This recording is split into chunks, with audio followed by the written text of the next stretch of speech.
Ngapi kwa percent ngapi? Sema ile yako. Ile chacha. Utaenda mteja hiyo. It's not critical.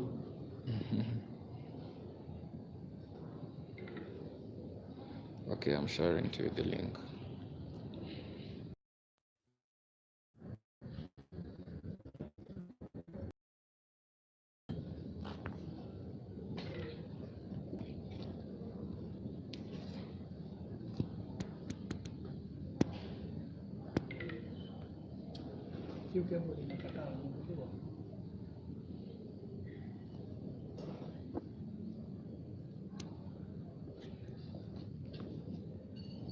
Just wait. Let's confirm if this cable is a fast charger to avoid it going off, then sharing the link again.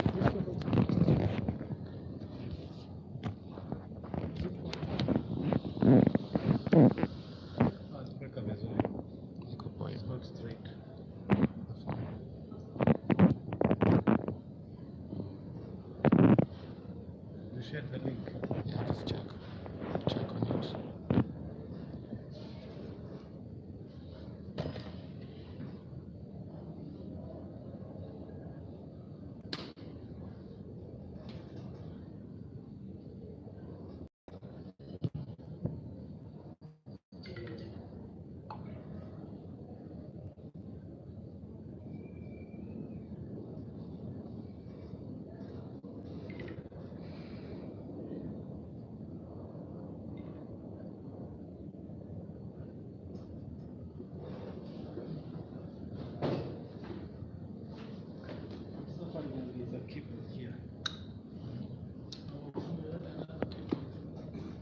Tunasema tunanunua kitu mingi very helpful. Nilikuwa najua niko nayo na nimeitafuta. Hizi ndio nakumbuka pale naweza kuiko. Good. Sorted right stereo. Okay. I need a soda. Who has soda? Soda. Go bring soda. That's soda. For energy. Go bring soda. Okay. Silver story, silver.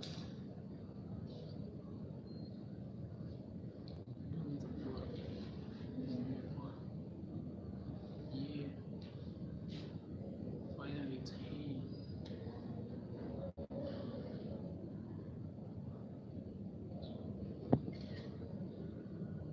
Okay. Very brown, right?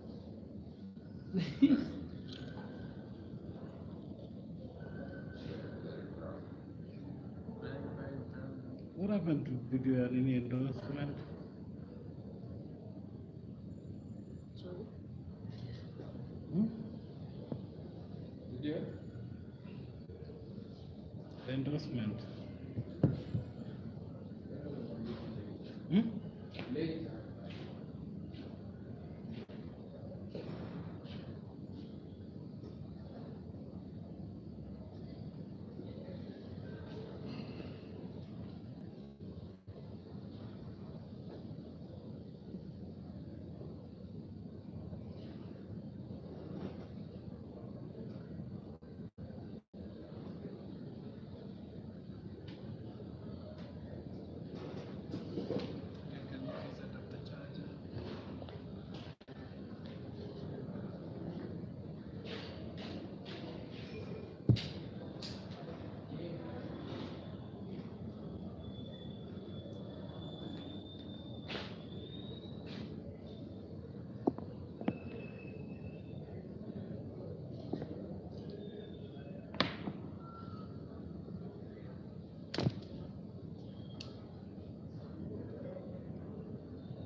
Matoi dipete ni ya usiku. How's gonna be one for the photo? Griffins are perfect. I think I'm gonna offer it to you.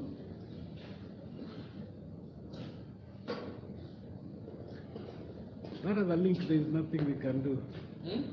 No linking in, there is nothing we can do.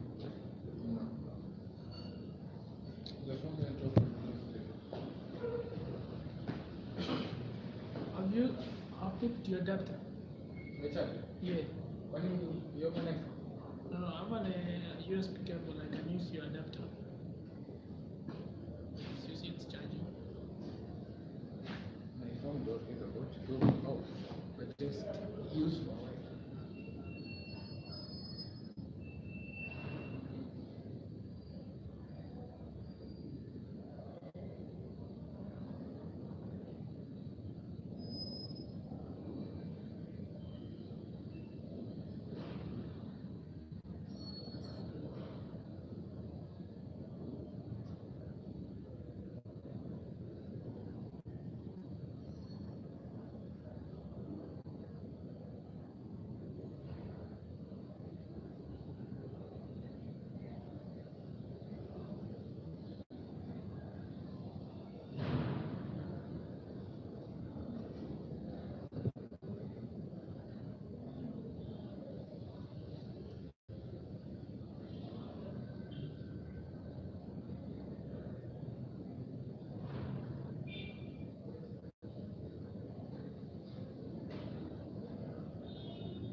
Yeah. Yeah. Tiende. Raja. Hi. Hi. Hi. Okay.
I find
have people joining.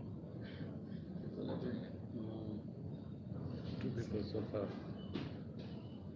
Okay, well, review. But it takes so much time also, you know. Well,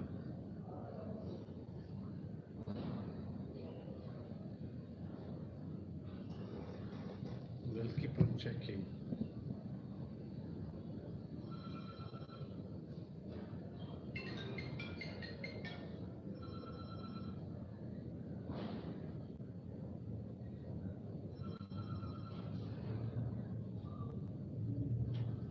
What is not happening here? Yes, What is happening? we are. What is The debate. the debate? Yes, Are these people not come? they're going to come. You know Kenyans, my friend. How are you? They say it's 5 minutes. 6:30. No agenda tu. No agenda tu. Have a seat.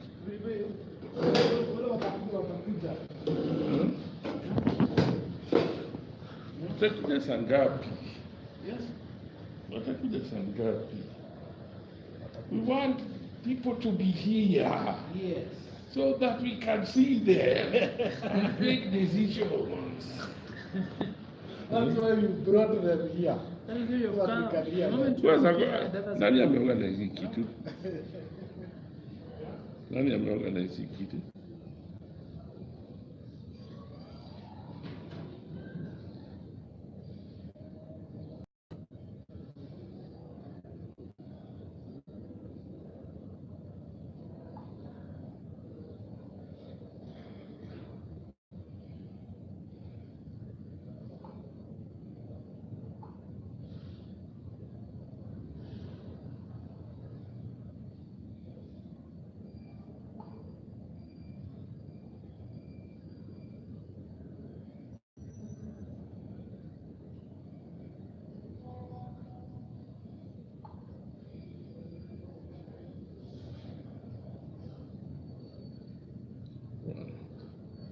Debate.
Bwana umefika?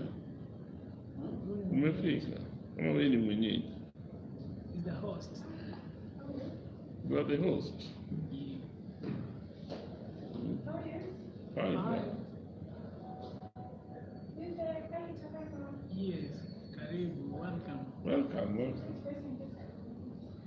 was wondering. I was wondering we would be facing this side, but it's okay, so that anybody who comes late.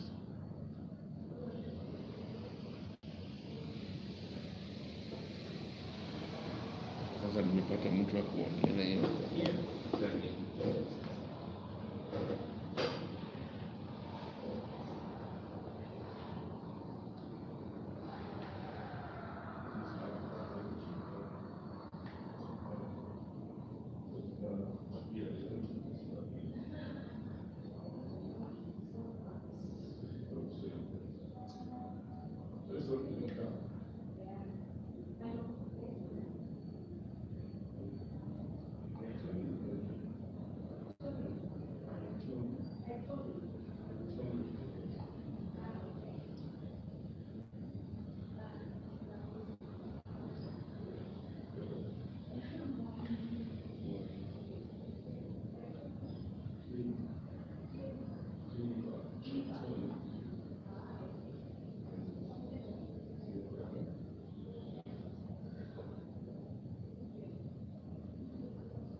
Sorry? 3. And what they say? Actually, they reached in the 9 and they didn't use it.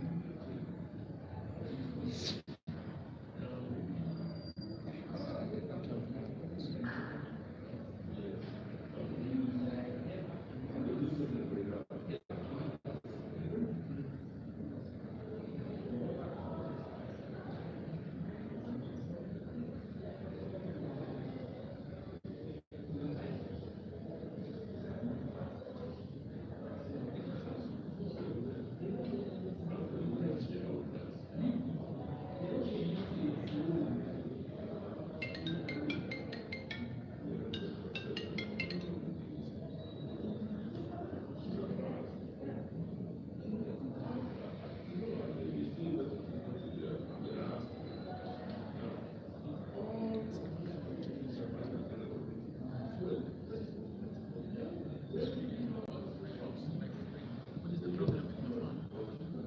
Is it my phone or it's the link coming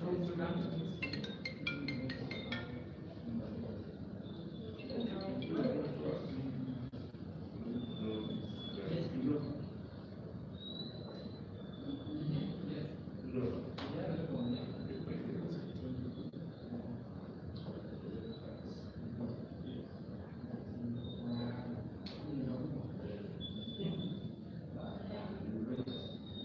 That's why it's your phone. If you have a phone, your closest thing to Google is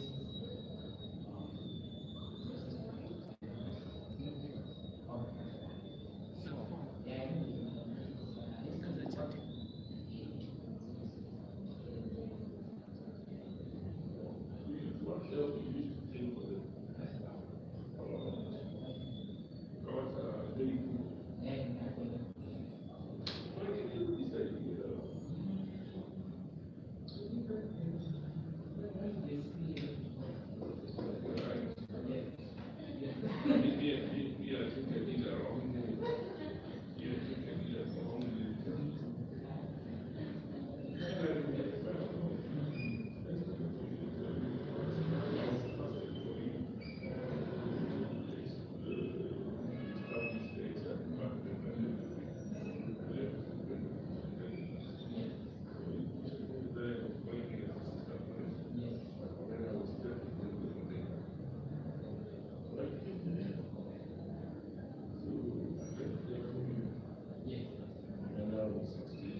Thank you. Someone called Defense. You want some coffee? Want coffee? Nendeni muode alafu I can just nilete hiyo tu nilipe. Ndio? Sawa. Yeah? Ndio.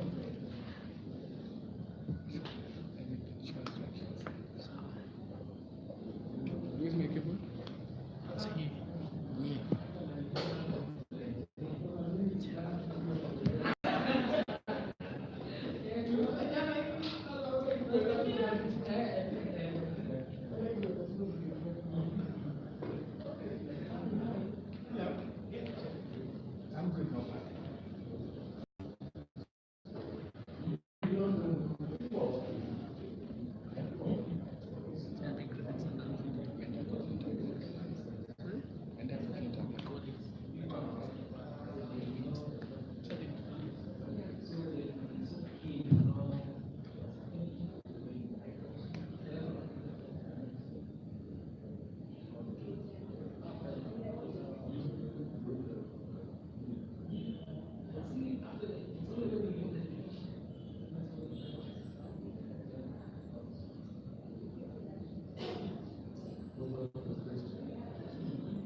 will start for the number 5.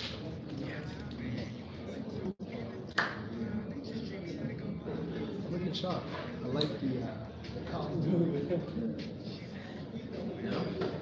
we need to push with the light broadcast down. Sweet. Sweet. And we need to push those numbers. No problem, they'll come back when it starts. So they'll keep on checking. They're seeing the numbers are building. George Africa.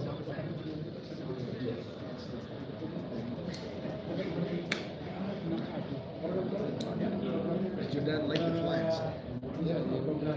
Did you guys give them out? What do you mean they were just okay? Yeah, we gave them out. Wait, Kisumu and Naivasha? Did they go? You didn't go? You guys didn't go to Kisumu?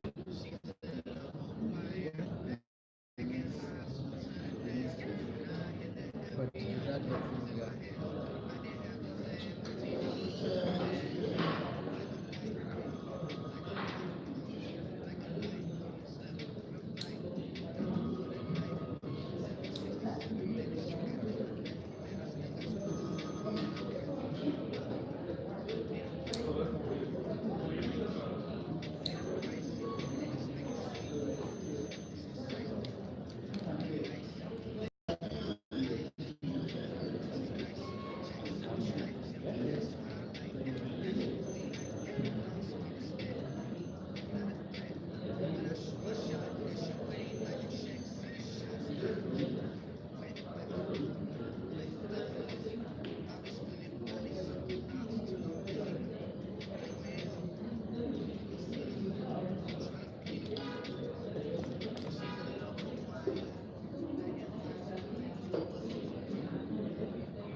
USB cable. Yeah. I think there's a way you should be able to.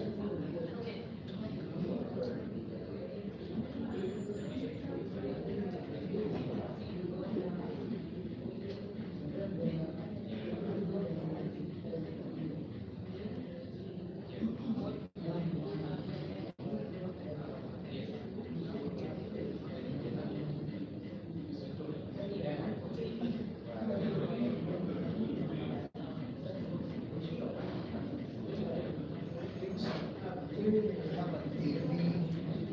have an AV capability on that camera, so that's double visual. So I think you should be able to plug it in this AV and be able to connect the two. Don't quote me on 100%. Because I know, see, camera has a Wi-Fi. So you need to go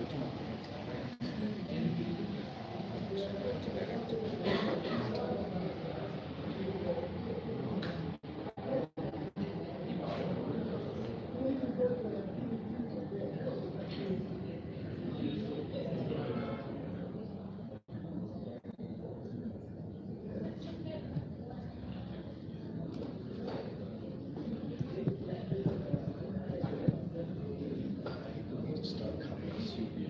So I'll be around something on the exchange and shit. And it's a weekend.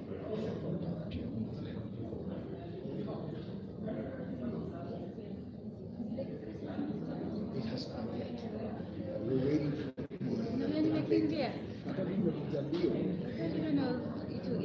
I thought we were going to have a nation, but luckily we were just in time.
Let's make it just like that. You can put a chair here, put it on top of it.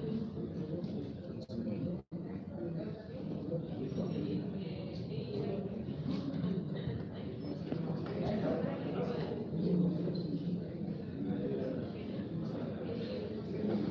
So to me, use this chair.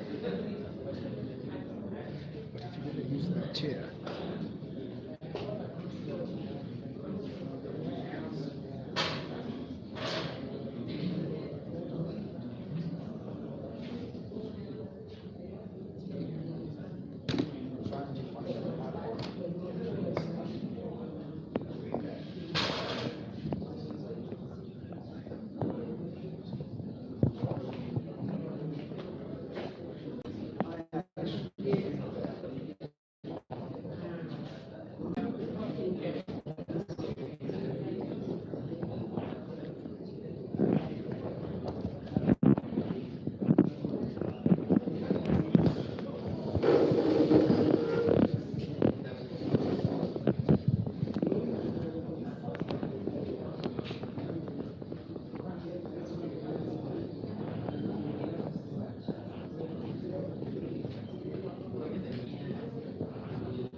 see on the seat, but I've been told Martin that some guys are on the way. My name is Griffith. I'm a communications person. That's how my name is. And I think I want to seek the guidance of the organizers to actually see how we take it forward. So I think, nevertheless, I'm told that some of the candidates are around, so that they can begin. But I was thinking, since I've been in such assignments before, that maybe members themselves can actually start giving their views about some of the candidates and maybe some of the issues that you guys are, so that I'm talking to the mic. I'm not loud enough. So maybe we can just move there and look instead of prayer, because I'm sure some of the guys will do it. Prayer more. So maybe I request that you just move there to look instead of delegation. My name is Griffith Geoffrey, and we're the moderator of this. If you don't mind, maybe then I hope you then we start our prayer.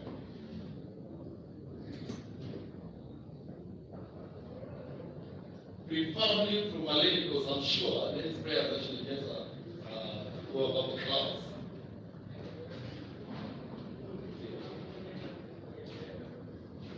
Good afternoon, please. My name is Ihrm. I'll do the opening prayer. Hello, thank you very much for bringing us here. We are here to have a debate so that we can listen to the potential leaders for Ihrm board. We have some emotions and we pray for guidance and patience and tolerance as we have this session. May we be guided by wisdom. In this really in Jesus' name. Amen. You're right. But Messiah, that's what I have. You know, Messiah and David is a very popular name in this country.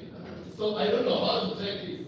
And this is where I see the intelligence of everybody in the house. I think as I was walking and I saw the guys by the doorways. But I think it would be important because we're less than 20, but at least a few introductions as we buy time intentionally. And my cameraman, maybe be around my camera. Okay. Yes, maybe just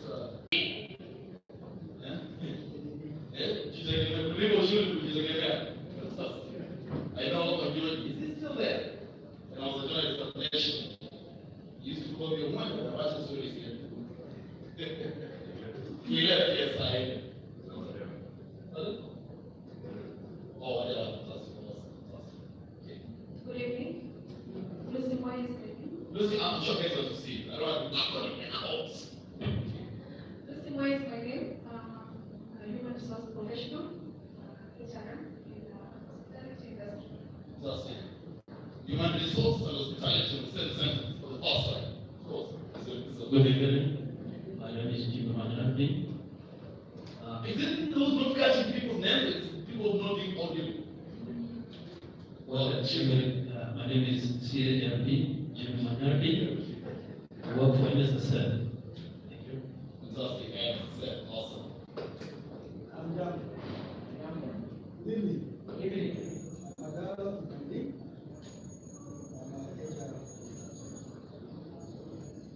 Amadora. Amadora. Okay. Like my daughter said. Okay. My name is Ihrm. I'm the managing director of Chivas Limited, which I've been running for the last 4 years. And the chance to provide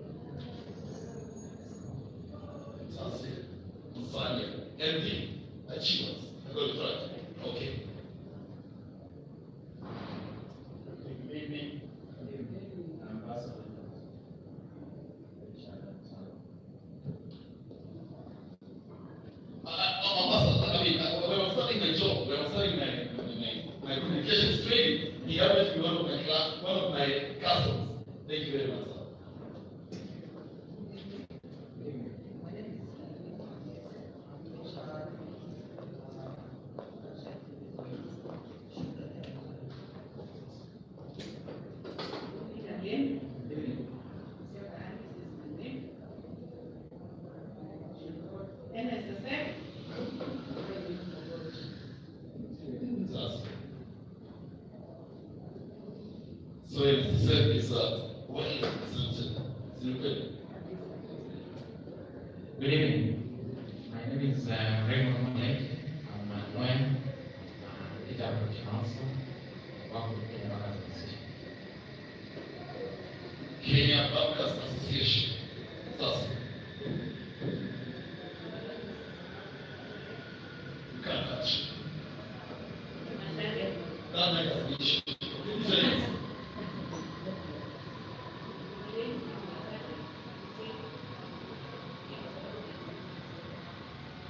That's it. We say the best for last.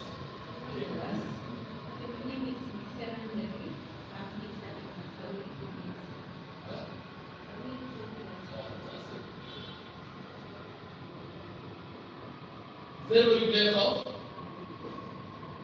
So you're going to give, I don't know your candidates are. The way it was organized, I think that's what it's supposed to be. The guys that the president for the chairmanship, and the other side was the other positions. And then we were going to have panel discussions, and I want the president to keep that people don't throw shoes at each other. Meanwhile, are we having any candidates in the house?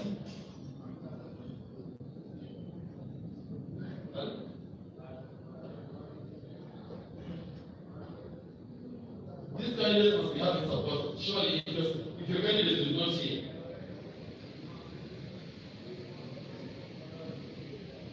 these candidates must be having support because how it's supposed to be, people are supposed to come over here and at least sell their manifesto.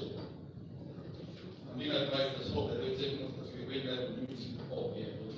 Hi, my name is Greg. We have a meeting. Come back to you from the 6 yourself. It's exactly 6:53 p.m. in Nairobi. So anywhere, everybody from Mombasa, Sumu, America, all the way across the country, everybody's in America once again. So to bear in mind, of course, for the Ihrm elections, and give advice that the elections will be going down on Friday and Saturday, 2019. I'm also being told that you need to get your token.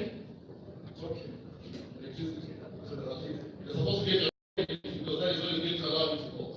So once again, we're coming live from the 6-8 hotel. As you can see, the candidate seats are actually empty. And I'm being advised that anything from now, ladies and gentlemen, from across the country, our distinguished human resource practitioners, the candidates then will be joining us any minute from now for the debate to begin. Now, we're going to have almost 6 candidates for the day. All of them are supposed to speak to the electorate, who is you, if you're watching us from each other of the country. And please, I have any question. If you have any questions, kindly, you may throw them to the YouTube and then you get a chance to market and think of the questions to get the candidates to address. Meanwhile, we will take you to the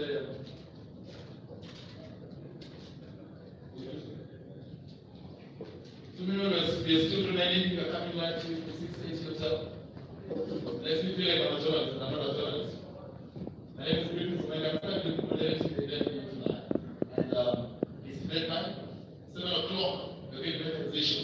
Candidates, if you are watching us from whichever part of this country, candidates once again, if you're watching us from whichever part of this nation, we have almost 30 guys waiting for you. Distinguished colleagues, we have lawyers in the house, we have MDs in the house, we have consultants in the house, ladies and gentlemen. It will only be proper if you only show up. Please show him up, tell the story. So once again, all the candidates, I request you, let us see you to begin to at least address the electorate. Meanwhile, everybody's going to vote on advice. You have to get your token, and you get your token from the East Park. That token is the one that is going to allow you to start voting for the most candidate. So you can see, still waiting for the candidates. We are still waiting for the candidates. In exactly 4 minutes, ladies and gentlemen, we shall be making a decision. Also, because the candidates you should be watching from your phone. Like, if you're watching us, we are urging you kindly come and sell your manifesto. If there's any representative, any of the candidates, so that we also request you. Now, take a seat on the high table, so that you can also, share your one or two cents about election that are coming institute resource.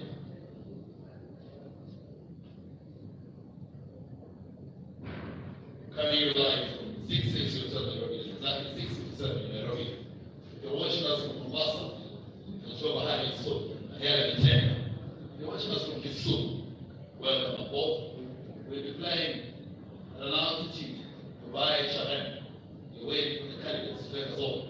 Meanwhile, from Eldoret, we are keen to also have you join us all the way from Kakamega, travel down Bomberman, Migori, Kisii, Narok, everywhere. All the sections of Rift Valley, Nyanza, Northeast, Central, Nairobi, East, Tafadhali, welcome aboard. It's an event, and we are waiting for the candidates. But remember, the past time. So to all the candidates of Tafadhali, you don't have all the time to do this. Let us do the honorable and distinguished duty to just show up for the event.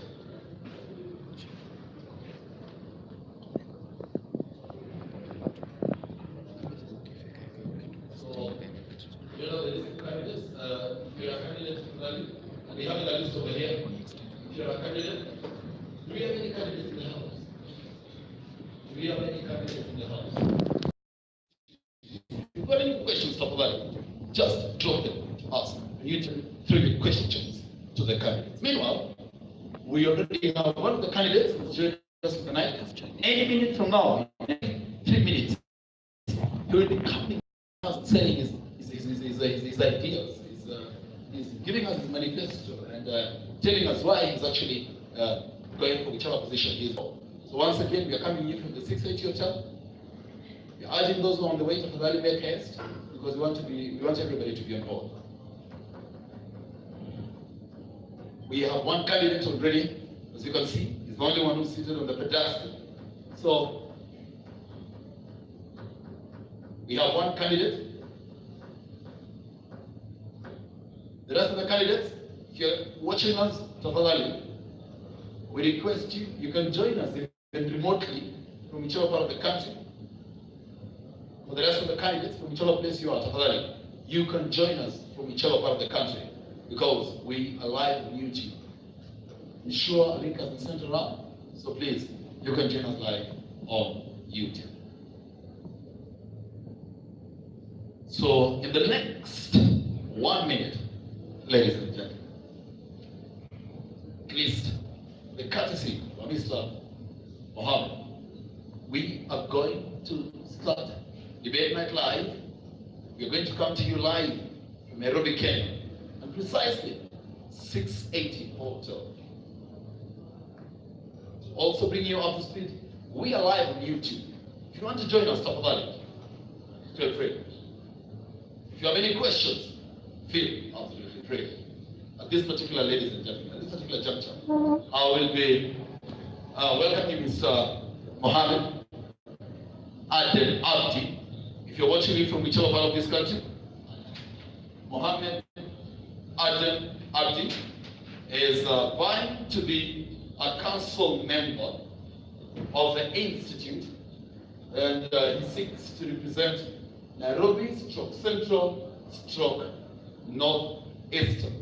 Let me to give you just house rules. First of all, we are going to give our candidates just 6 minutes to tell us the story. Out of that, if you've got any questions, kindly, we ask you to just hold your questions until the candidate sells his or her manifesto. Without much ado, ladies and gentlemen, we take you and we go live. I'd like to request Mr. Mohammed Adel Abdi, going for council member, to represent Nairobi, Central, and Northeastern once again, to at least come on the podium and speak to the members of the electorate. Mr. Mohammed, you have exactly 7 minutes, but if you seek to extend the handshake beyond the elbow, it is also liberally the members to also give you the go ahead. Let us, ladies and gentlemen, this was President Chatafadali. Let us go for Mr. Mohammed. Please come.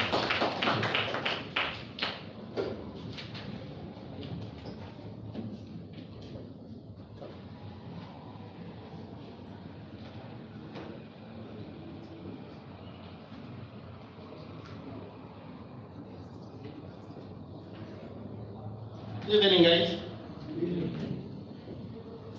I'm wondering if this room is almost empty. What has happened?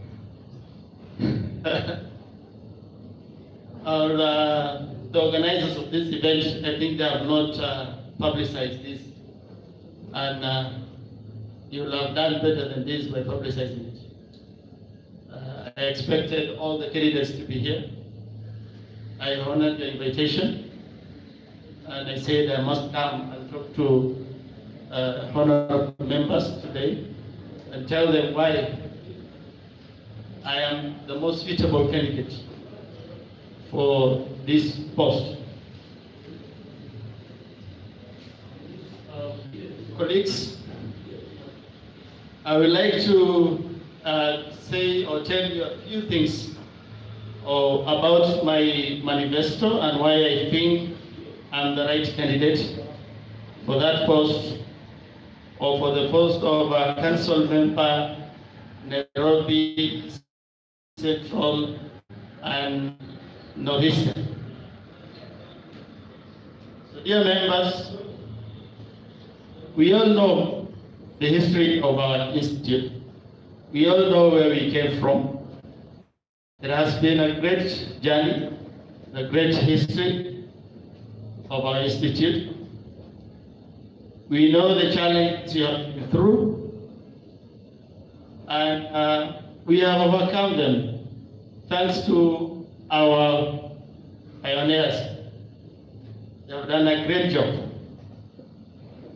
But today, there's no doubt that our institute is at crossroads. And I believe you, the members here, have the power to either leave it there and sink, or to take it back to the right track. Dear members, allow me to pinpoint few areas of my manifesto and where I think this is what we have to do for the institute. As I have said in my campaigns, time and again, if you elect me to be a representative in the council, there are several things I will do to ensure that your needs are met day in, day out across the region. Our region is big. At this juncture, I think I have to clarify here that the region is Central, Nairobi, and NEP. There is no doubt that the slots that we are vying for is for NEP, but the region is one. I therefore think I'm in the right forum.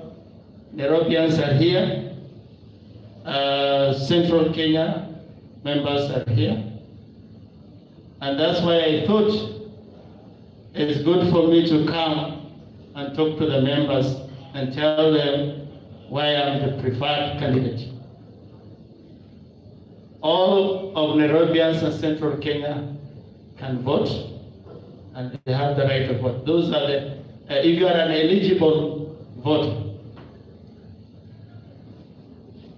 So first of all, as I've said in my manifesto, I plan to lobby for the reduction of professional development costs. You all know currently that the cost of these courses and even the conferences that the Institute organizes are highly priced, and they're beyond the means of many of our members. So if you elect me, this is one of my biggest role that I'm promising the members that I'm going to do something about it. The CBD courses, executive courses, certified human resource professional courses, all of them are highly priced. And it's the right time that we need to do something about it. So I'm going to do something about that. How? That has been the question many people ask. How? What are you going to do about it? One, we know the ingredients of this process and what leads to that high prices. One of them is about the value. We all know that these trainings and forums are held in higher end places. Is it must we do them in those places? What is the benefit that we'll get by holding these courses in such high end places? Do majority of the members can even not access those places? So one of the things is to lobby for or to try and have our own in-house training facilities. So in-house training facilities will be an option, will be a top priority agenda. I know so many other candidates have said so, including our brother Elijah, the sitting and a candidate for a chair person. That's a noble idea, I support it. I go for it. Second is about the way we do the trainings. We have to consider coming up with an e-learning platform, a platform that will make it easy for us to attend the trainings at our own comfort. We have to organize for webinars. We can do it, why not? So I'm reminded my time is about to end, so let me quickly rush to other points. I would love to explain this more. So basically what I'm proposing under this agenda is an e-learning platform. I'm also trying to lobby and try to do something about fees levied on sponsoring agents. This is one of the factors that also brings or contributes to these highly priced trainings. Sponsoring agents, for your information, are the institutions, training providers, private institutions that are also affiliates of the institute. They provide trainings, but these trainings are charged. For every CPD point, there is a charge. So if they are offering 2 CPD points, it's about 15K. One CPD is 7.5. So you can imagine that contributes also to their cost, among the other factors. So the other thing I have said, or I think I can do, is also to use in-house expertise. We have great minds. I followed in the social media groups, the guys who breathe and live, or HR. Yeah? Yeah, so why not use that expertise? And I know they are not expensive. They are passionate about HR, they're passionate about the profession, and they're willing to come and educate our members at a fair price. So I think that could be an option also. Second, Transparency and accountability is on the minds of many of you. It has been discussed greatly, particularly with regard to ADN, financial audit, governance of the institute, among others. For many years, your call for transparency and accountability has been neglected by the current leaders. That is for truth. That's a clear truth. We are not going to bury our heads. It has been neglected, and we are going to do something about it. If you elect me as a council member, this will be top of my agenda. At regional level, I'm proposing the establishment of KPIs for the council members and the regional or branch leaders. We as the members, we have to take them to task. They should not just sleep and wait for elections or such times and then come up and tell us I'm going to do this, I'm going to do that. I think we don't have to wait so long. They should be active. They should organize or give us monthly reports on what they have done. They should come up with action plans for the region, and we should have to test them. Thirdly, I'm proposing free coaching and mentoring services to our young HR professionals. We know how competitive the labor market is. We know the problems and the challenges that our young professionals are having. What is the Institute doing about it? So I think we can do something about it by coaching and mentoring these young professionals, by registering or coming up with an online system where we connect them to the employers, both government and government or private. We can organize for internships.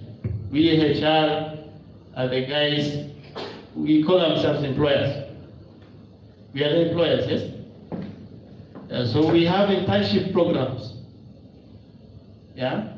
We did come up with a list of the young professionals who are doing these certification courses or other HR courses, and recruit them as interns in our own institutes and train them practically so that they gain that experience and they'll be able to stand by themselves in the job market.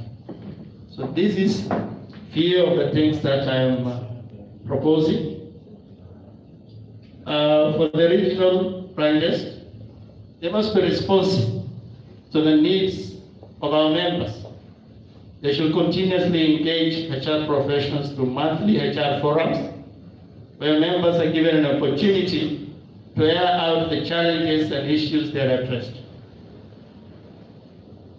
So with these few remarks, I will appeal to all members to vote Ahmed, to vote Adam, to vote for vibrant and active region. Thank you.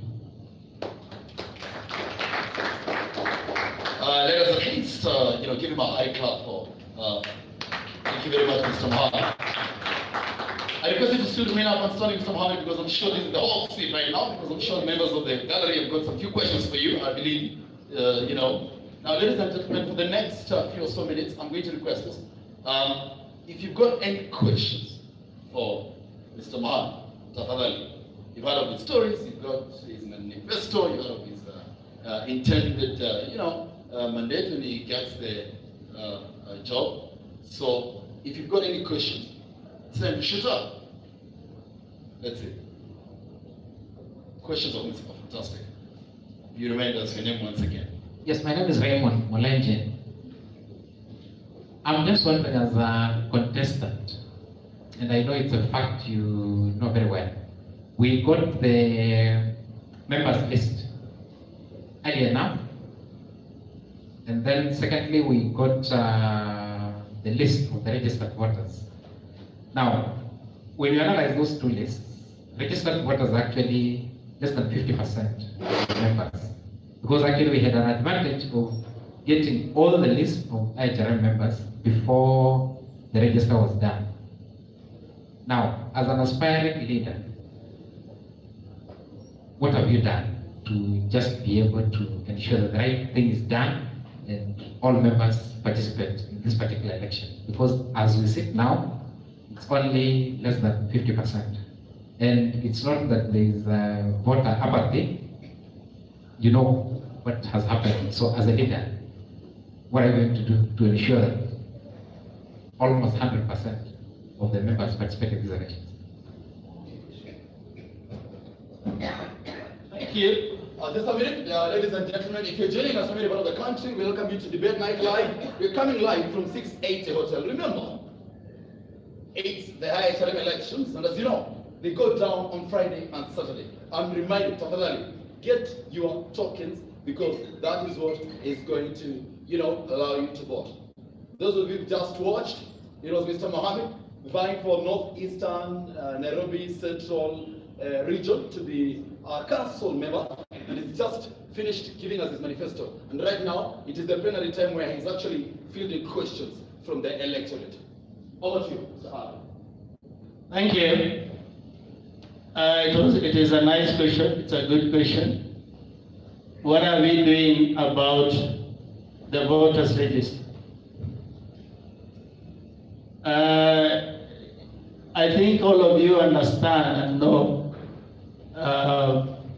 that as an aspirant, we are also just members. So what we have tried when we came to know about the voters register is we tried to talk to the institute and the concerned authorities, but up to now they stood their ground and they say that the list of voters was closed on 22nd February 2019. So anybody who is registered after 22nd, yes, is a member, is an active member of the institute, but has no right to vote. So we have done our best. We have raised the same queries you have, and we think, personally, I think it's the right of every member to vote and exercise their rights. But the system has locked us, some of us out. And we're very sorry about that. It's not what we wanted. I would have wished the authorities could say that we'll use the initial register, the 2018 register, and all the people or the members in that list are given the right to vote. That is our wish and our prayer. And still, I believe something can be done. The list is still there. The token can still be generated and issued. And I know they are hearing us. We appeal to them again. We want and request that something is done about that. Thank you. Once again, checking you live from 680 Hotel in Nairobi. It's exactly 7:20, and it's the debate night for the various council positions.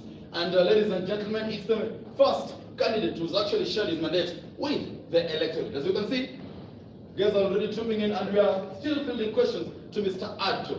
Mr. Raymond, you asked a question. Are you convinced? Back to Mr. Raymond. Just a follow-up on your response. As an aspiring leader, you need to start showing your leadership even before we elect you.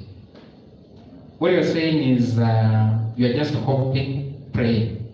But now when prayer and hope doesn't work, what's the next step? Because it's only one day to the elections. So as a leader, are you waiting for us to put you in office for you to start demonstrating the leadership, or can you demonstrate the leadership before the election?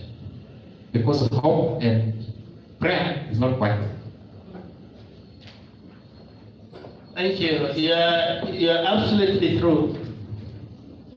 that as a leader, I have to show you the direction and grab your hand and tell you this is what you're supposed to do. Actually, to say the truth, at this time, the only thing that we can do is stop the elections. Yeah? The only thing I think we can do is to stop the elections and tell them we demand for this and it must happen and we have to get all the members on the voters register. Yeah. So if personally I think that is the only way we can bring the other members who were left out on board. Yeah.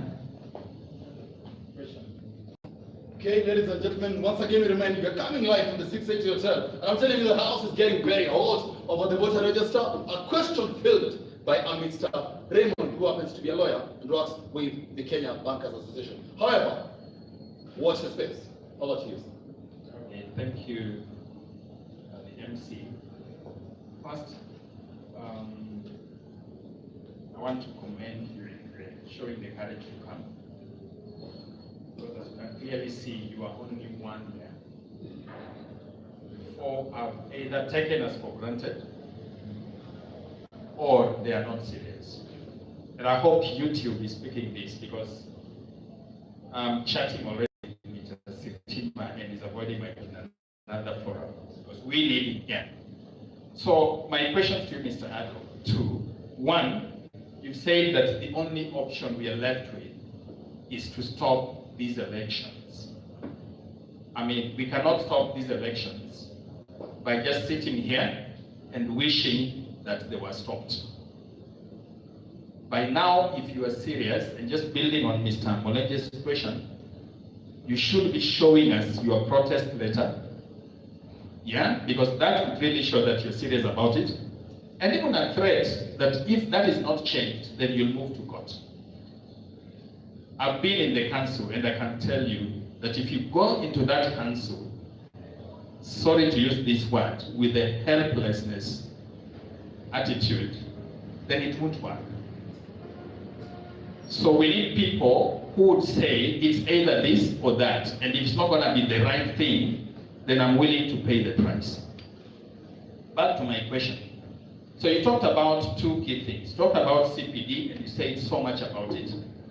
You talked about transparency and accountability and talked about AGM. My question is, the AGM only comes once in a year. And members don't have a problem. Fine, we have enough problems that AGM is not happening. But is your plan only to meet us during the AGM? Because everybody seems to be talking about, I will organize AGM, I will organize AGM. AGM is once in a year. That's why it's called Annual General Meeting. Can you tell us what plans you have to create platforms for members to vent? Because I think one of the problems we have in the Institute is we are never given a chance to voice our concerns.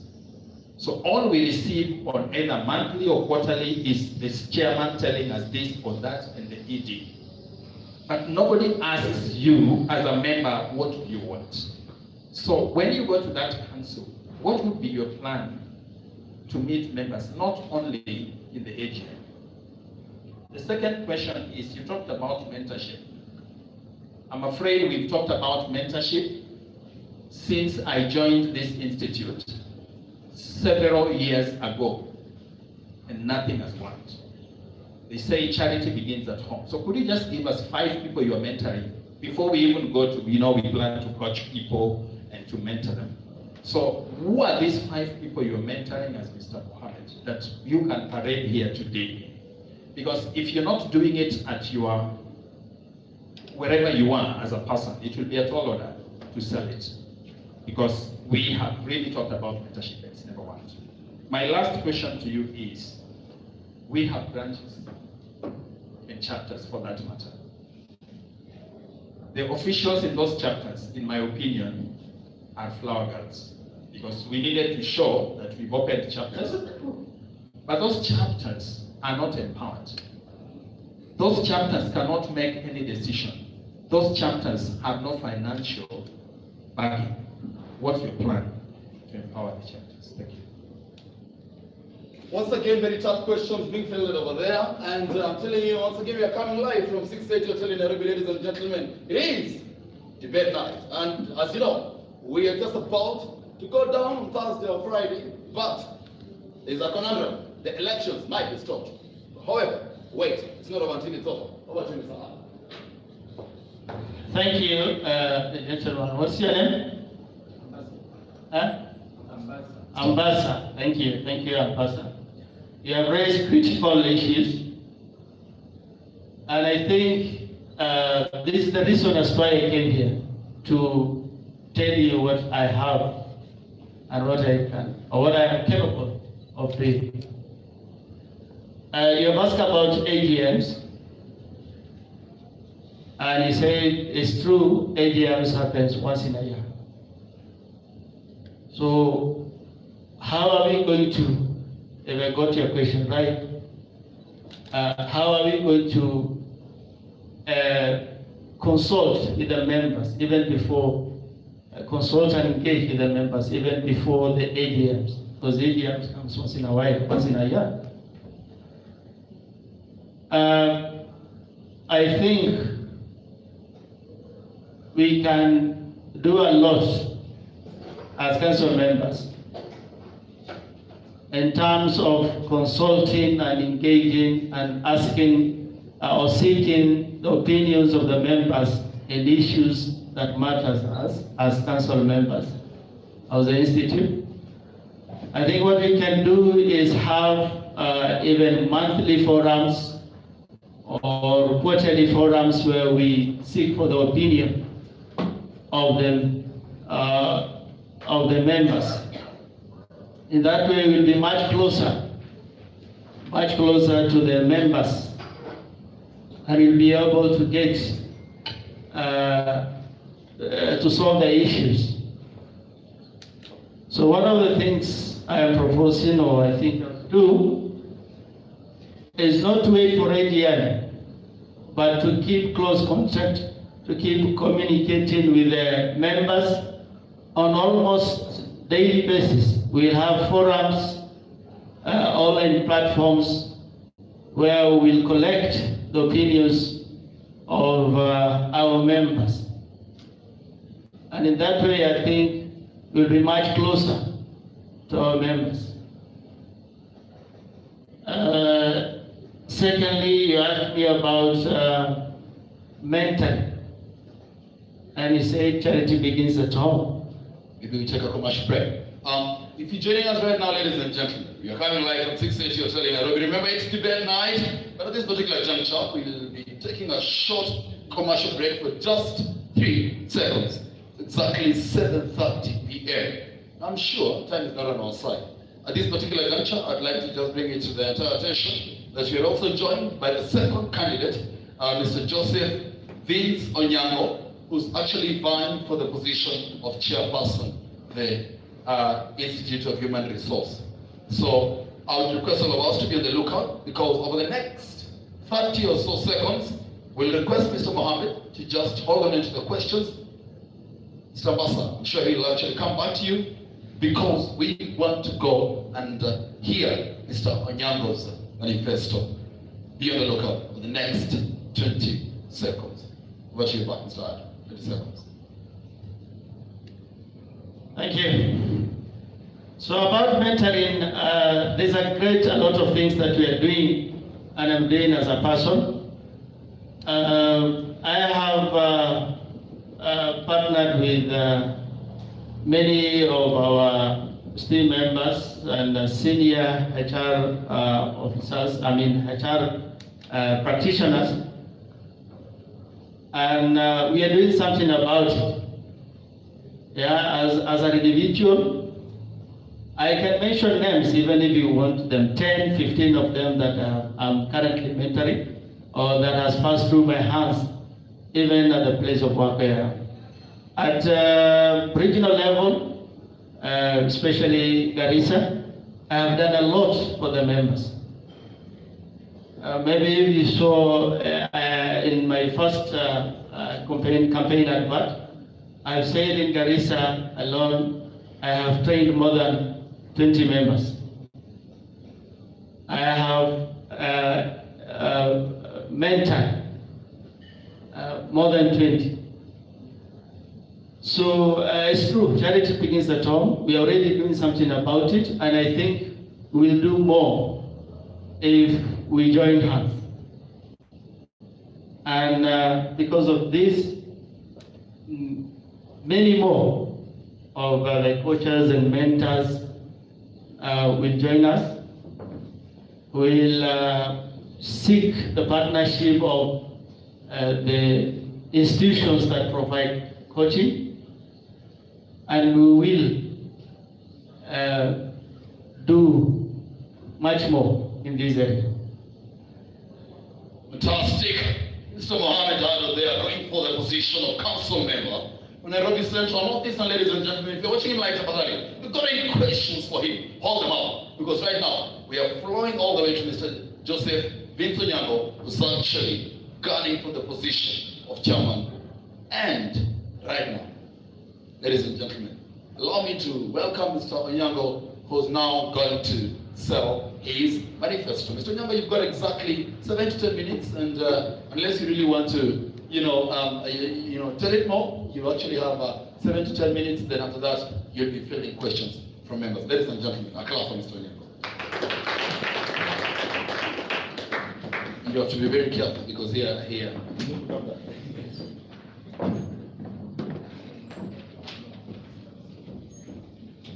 Thank you very much, MC. Good evening, HR professionals. And how are you this evening? Of course, like you, myself, I was expecting a bigger crowd, and I was expecting all the candidates to be here. But I'll tell you something about that in a little while after I've done my first introduction. My name is Joseph Vincent Onyango, and I am vying for the position of chairperson for the Institute of Human Resource Management. I'll tell you in the few minutes that I've been given, I'll tell you about my vision, what I intend to do for ourselves, not to myself. But I'm really tempted to talk a little bit just about this kind of what I'm seeing right now. It's because I keep wondering, is the leadership taking the members seriously if something like this has been organized? And there are only 2 candidates here. And what about our response? This is a very critical exercise that we're getting into. I suspect maybe because people are seeing it doesn't have any financial connotation, or it doesn't have CPD or something.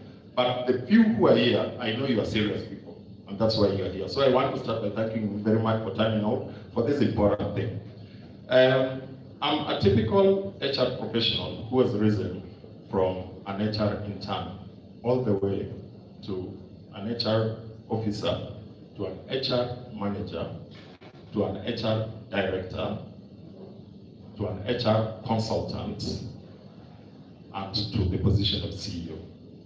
And I tell you my journey, people normally, in many forums I hear people say, when I was an HR in another company that does this and this, so they don't want to disclose. I normally suspect they don't want to disclose because of something. Either it's not clean or they left a record somewhere. But I want to disclose to you my journey. I started working at Comtech at the United Nations as an intern. And I did 4 years there, or 4.5. Then I moved and worked at Keret Bank Limited, which is today called Syrian Bank. I'd already gone into a management level, and there I was focusing on training. So I was HR responsible for training and development. I'm telling you this because I think it is important for you to understand whom you are talking to. From Keret Bank, I did another 4 years there and went to work for Kenya Wildlife Service. And I did 4 years at Kenya Wildlife Service. I just want you to get that story very well. Then I moved to an international NGO. Sorry, I skipped that bit. At the international NGO called WWF International, where I did another around 4 years as well. It is from there that I did a little stint into consultancy. And as a consultant, actually I was an advisor for the United Nations. And that is where a lot of interest grew in the public service. From that consultancy of the United Nations, I came back into employment, and I was employed as a director at the Public Service Commission. From Public Service Commission, I did 3 or 4 years as well, and now I'm in the position of CEO of the National Police Service Commission. That tells you a little bit of my story in the HR journey. Now, in an interview, and most of you as HR professionals know, you know when you ask someone, tell us about yourself, and then the person starts replicating what is in the CV, you get value. I don't know what you people look at, but whenever I ask someone, when I'm in the panel and I ask a candidate, tell us, especially at executive interviews, because I specialize around that area, and I ask, tell us about yourself and your journey. When you start telling me what I can see, I say, doesn't that value? You're just wasting the panelist's time, isn't it? What I expect you to say is, while you're working there, what are your achievements? And I know some of the questions have been asked. And in one of the flyers, I just decided to outline a single achievement in everywhere, because especially at the level in which you are, when you want to change jobs, or when you want to do, you go there with a purpose, and you want to say, if I do not achieve this, then I've not achieved, isn't it? Apart from when you're actually starting employment. So when you're starting my employment, but that is when my growth started. I was at the Institute of Human Resource Management around 2004.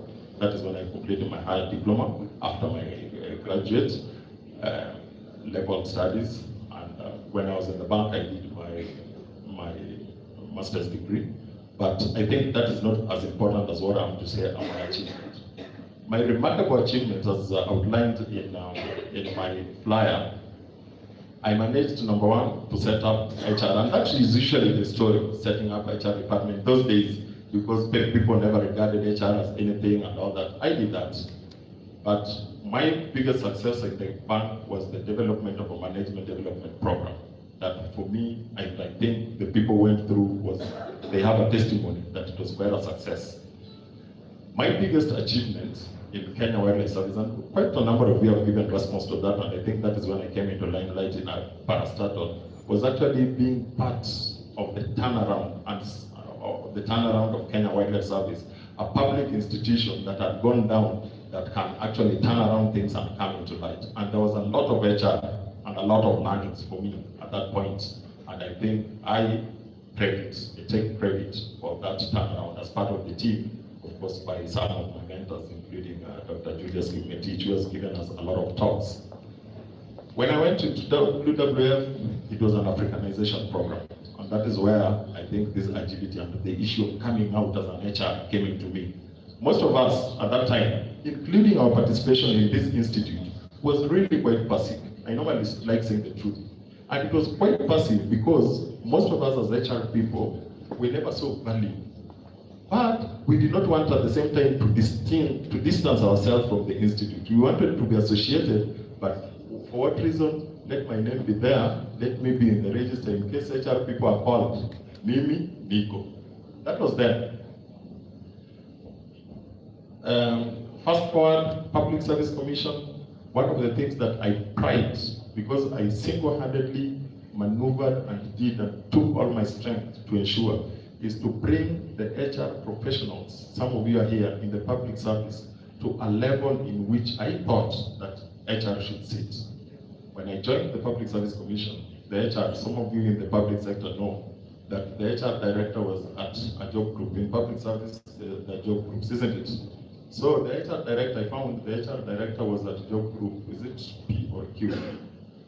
The first thing I did, and because I went there as a change person, was to say we cannot make any change in the way this service is organized unless HR is at the director level, which is job group S. My professional colleagues, it was not easy. And those of you who have worked in the public sector or who have interactions with Public Service Commission would attest to this, that we made, but finally by the time I was leaving, actually much before I left, they are at job group S. So they are at a director position. My achievements today as CEO of the National Police Service, I'm still here there, so I'm still working there, I don't want to start blowing my trumpet, but some of the reorganizations you are seeing, even in that service, and I've got a vision for that.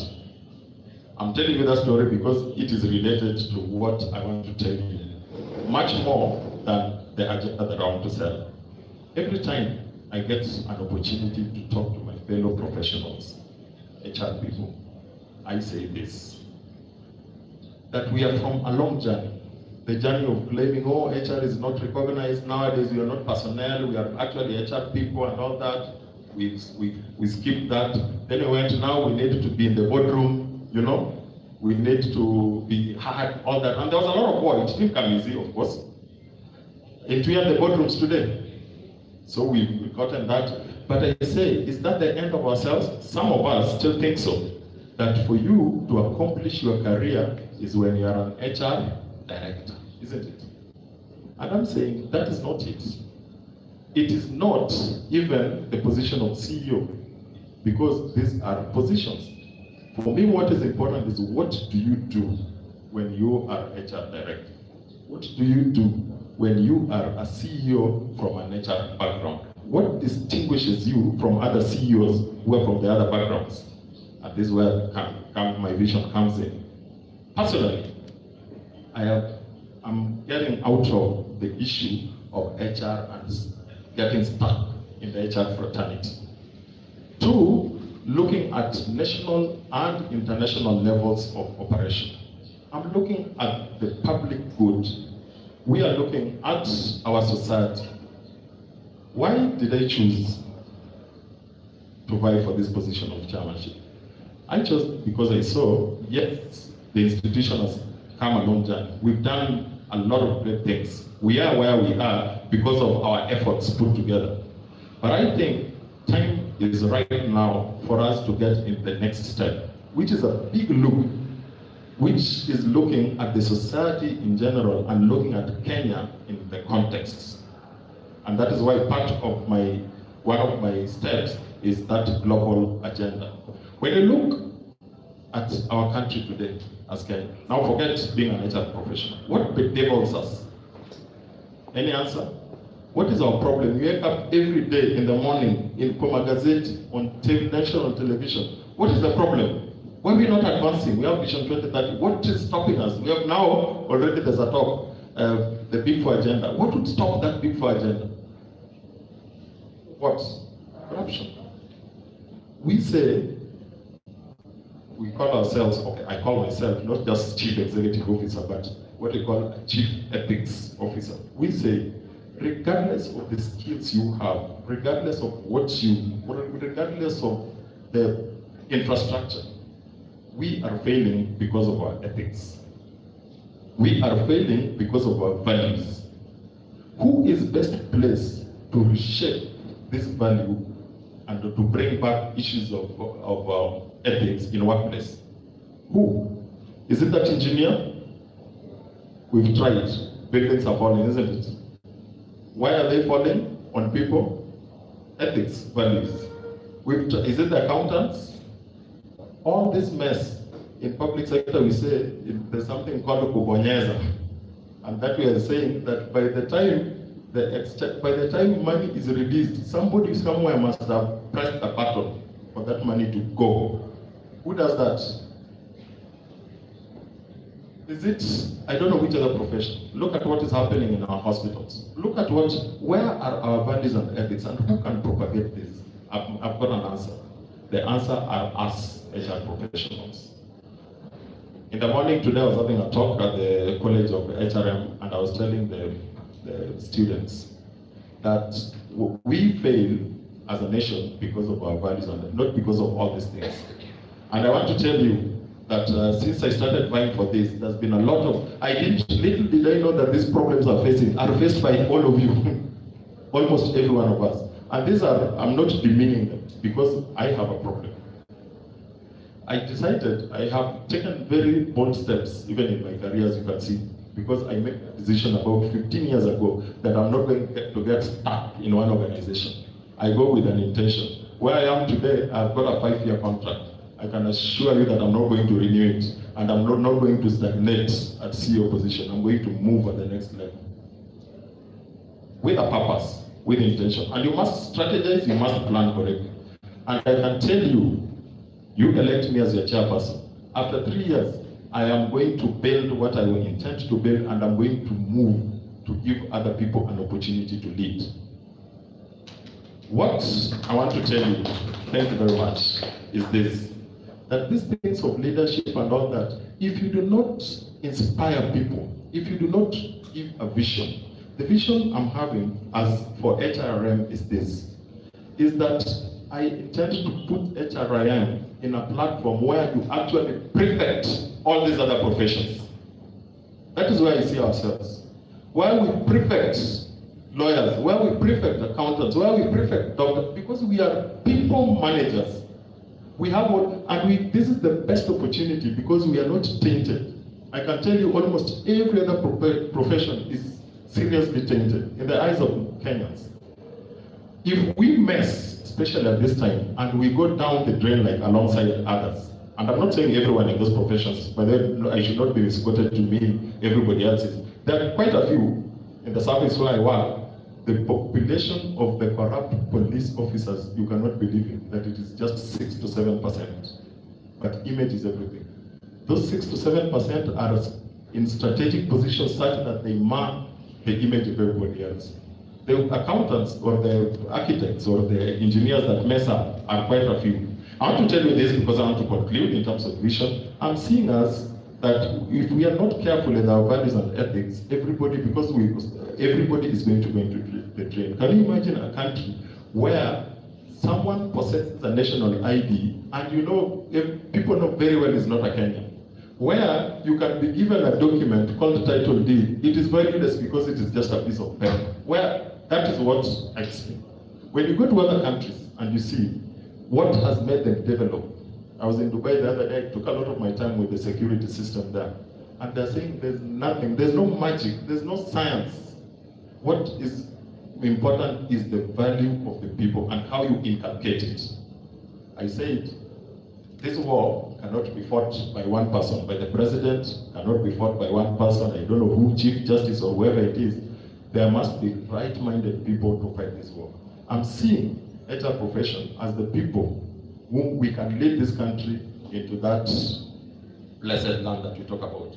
I want to come down so that I don't take a lot of time to tell you, now that I've told you where I think we should be heading and why I think that these other issues are being solved. Some of the members have told me, when you go there, what are you going to do for us? You know, we don't have AGM. You know, the CHRP programs. You know that. And I tell you, and I'm going to repeat because I know, including my brother there, has talked about AGM and all these things. These are not things to be given to you. These are you deserve. You don't deserve, they are yours. Nobody, no leader should come and tell you as if they're giving you chicken feed, that I'll give you and think that it's a favor you're doing to members. It is not a favor. You pay money. And therefore, even as I was laying down the responses, I know AGM is a given, plus the platform for feedback. One of the things that I'm going to do, that of course we have to do an AGM. I don't want, it's a given.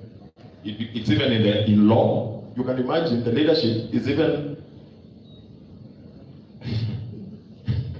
you know, something that is in black and white.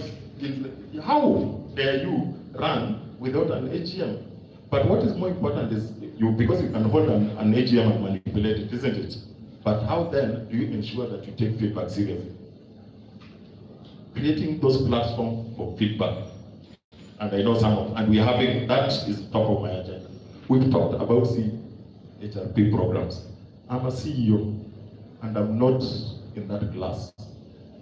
One of the questions people asking me, why? Because, first of all, who is making these decisions of exemptions and who is making the decisions of what to take and what, so that an individual comes and tells me, I'm sorry, but for you, you need to do office practice. Can you imagine? Can you imagine? Things like our sisters and brothers who are not in Nairobi but are in the road. What stops us with the kind of finance that we have to go to regional level and give those services?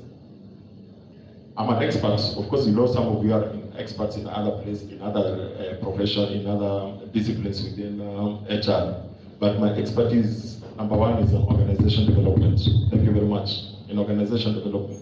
And I can tell you, for me to restructure the internal strengths and the structures of IHRM doesn't take. I was saddened to see the conditions in which the students are. It is this almost similar or even worse than the conditions I studied in 10 years ago, more than 10 years ago.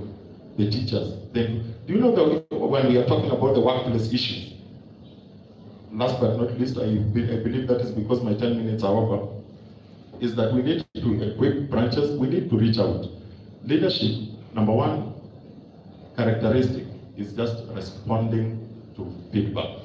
If you're not ready to listen, if for example, 5 or 6 people are here because some candidates were telling me, huko hata kuna watu unaenda to waste time. Why? I say the few who are there, if I get 2 or 3 convertees, not to vote, but to share in the vision, then I will have made a mark.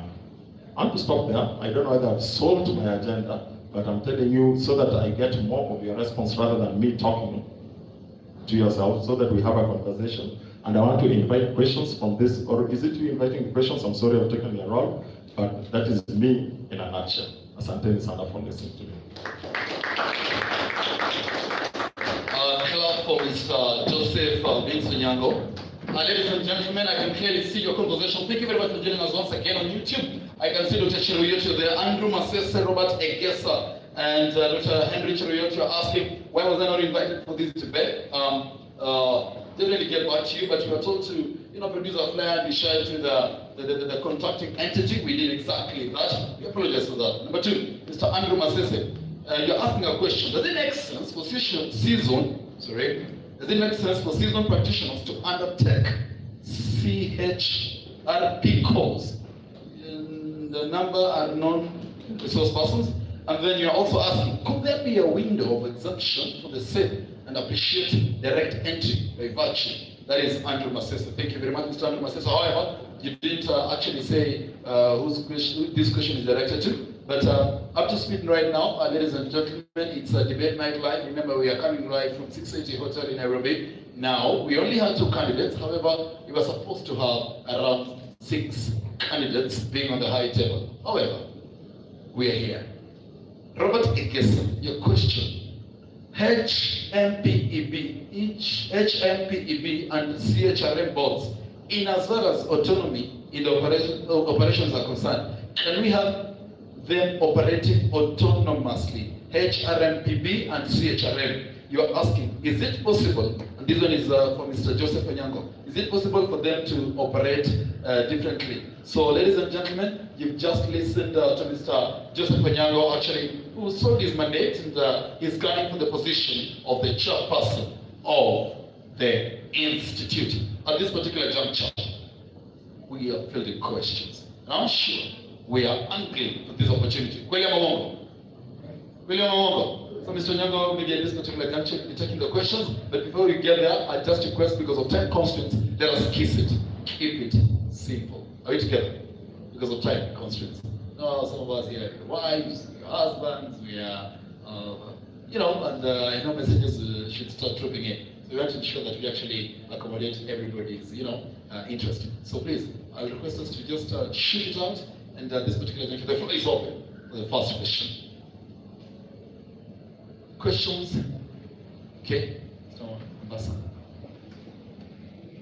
Sorry, I had to ask questions because that's why I came. So first, Mr. Onyango, congratulations for taking the bold step to go out there and challenge the status quo. The status quo should have been, we should have had the current chairman go unopposed. However, the fact that you are only two shows that there's a lot of fear around this. Let me just ask my question directly. So one, just share with us briefly what your leadership philosophy is. 2, there's competition between the institute and a stiff one, and the college. Until sometimes you don't know which training to go for. Sometimes it's so bad that they organize trainings in the same venue. So one side is the institute, the other side is college. I think it's very clear that college is an arm for training for the institute. However, in the past 3 years, the institute has attempted, and so to speak, to usurp the mandate of the college. As the chair, how will you ensure that the college is empowered to do what it should do, and the institute does what it should do? I mean, the institute should remain to regulate the profession, just like you have ISPAC and you have KCA. My third question, which is a very sensitive one, and I'm asking and perhaps just sounding a warning to you, that fine, you can have all the support, Mr. Nyango, and we can all decide to vote for you. In the past 2 elections we've had in this institute, we have had what you call selections. Why? Because we go into an election when the electoral system is already compromised. All along we have requested that we do secret ballot, but the councils, or especially the last one, when that was raised in a petition, they came back sounding that it is a regulation. It's a regulation that was set by the same council. What assurance do you have that your votes will count? And in 2013, we had this. I personally went to court because that was a selection, not an election. And those elections for 2013 were annulled. Even if I decided I will vote for you, how sure are you that the results will be credible and that your votes will count in these elections? Thank you, sir. Thank you very much for joining us live from 680 Hotel. The first question floor. Is it an election or it's a selection? Thank you very much, Mr. Ambassador. Over to you, Mr. Nyango. Okay, thank you very much. I will not be very comfortable to answer here. But it's silence. Number one, whether this will be a selection or election, first of all, we must have faith in our institution and in our processes. And that mechanisms in place that we will not have voter fraud. We will use whatever instrument that is, including you, to ensure that there is no voter fraud, because there's a lot of talk, and I want to thank you very much, first of all, Mr. Ambassador, for being very bold and be talking very sensitively about this. I know this is a sensitive matter, but I'm not sounding warning, but I'm saying I'm having faith in the systems that have been put in place. I do not want to start calling names or anything before I see what happens. It will be very unfortunate in the event that anybody tries to go that route of frauding the people's voice, because that even yourselves will not allow, will you? It doesn't matter who it is, it doesn't matter who is behind the schemes, and by the way, when I was even throwing my nomination, I did not know that it will be this hot. I expected quite a number of nominees for chairperson so that it is yes, but what I wanted was an awakening call so that we don't have status quo. But you've already seen the trend as you can see. Should anyone try to play around, then we'll see the other side of the cool JVO. On the leadership philosophy, it is so easy, my brothers and sisters. It is not me doing for you. It is us doing.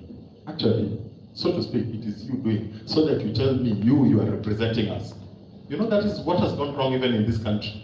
Because the leadership, and you can see the politics of this country, is such that we think that we are being done a favor as HR professionals, and especially for any professional body. You know, as professional, first of all, one of the things that we should protect is our code of ethics. So we are not. It is as simple as what is the member's wish, what is the member's will, how do I open, how do I use my God-given abilities, my talents, to actually open up this. For example, we are having, of course, when you are saying the costs have to go down, and at the same time, the institution has to run, isn't it? What are we supposed to do? Where will we get the money to run the institution? What are my God-given talents and abilities? If I know I have negotiation skills, and I know I'm already occupying a position, what stops me from talking nicely to Treasury and telling Treasury, you know what? We are a public body, we are an entity, we deserve to be given, actually we must be given money to run, just like you give to LSK, just like you give to ISPAC. Why not us? Is that not an alternative source of revenue?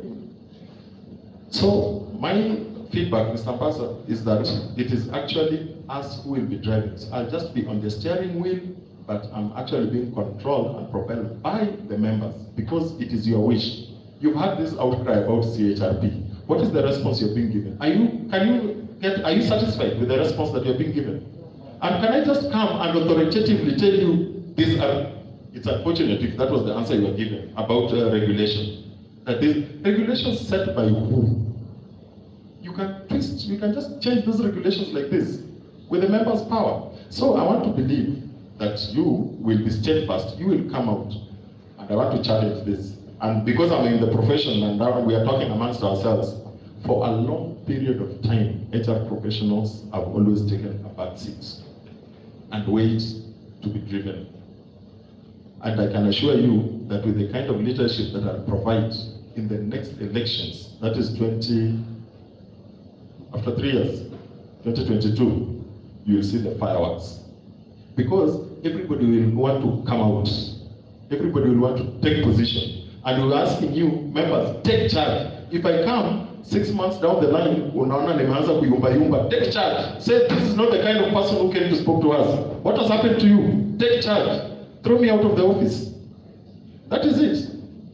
And that is what I'm saying. For me, I said, no, we cannot continue like this. We cannot continue. People are having genuine cries, and we are just taking, like it is even in your private entity today, you don't do that. Last, on the issue of college and the institute, those are some of the things that baffles me, especially in the profession that we are in. I told you one of my strengths is what we call organization design. In organization design, it is even in law, it is so clear. The mandates of the college, the mandates of the institute is black and white.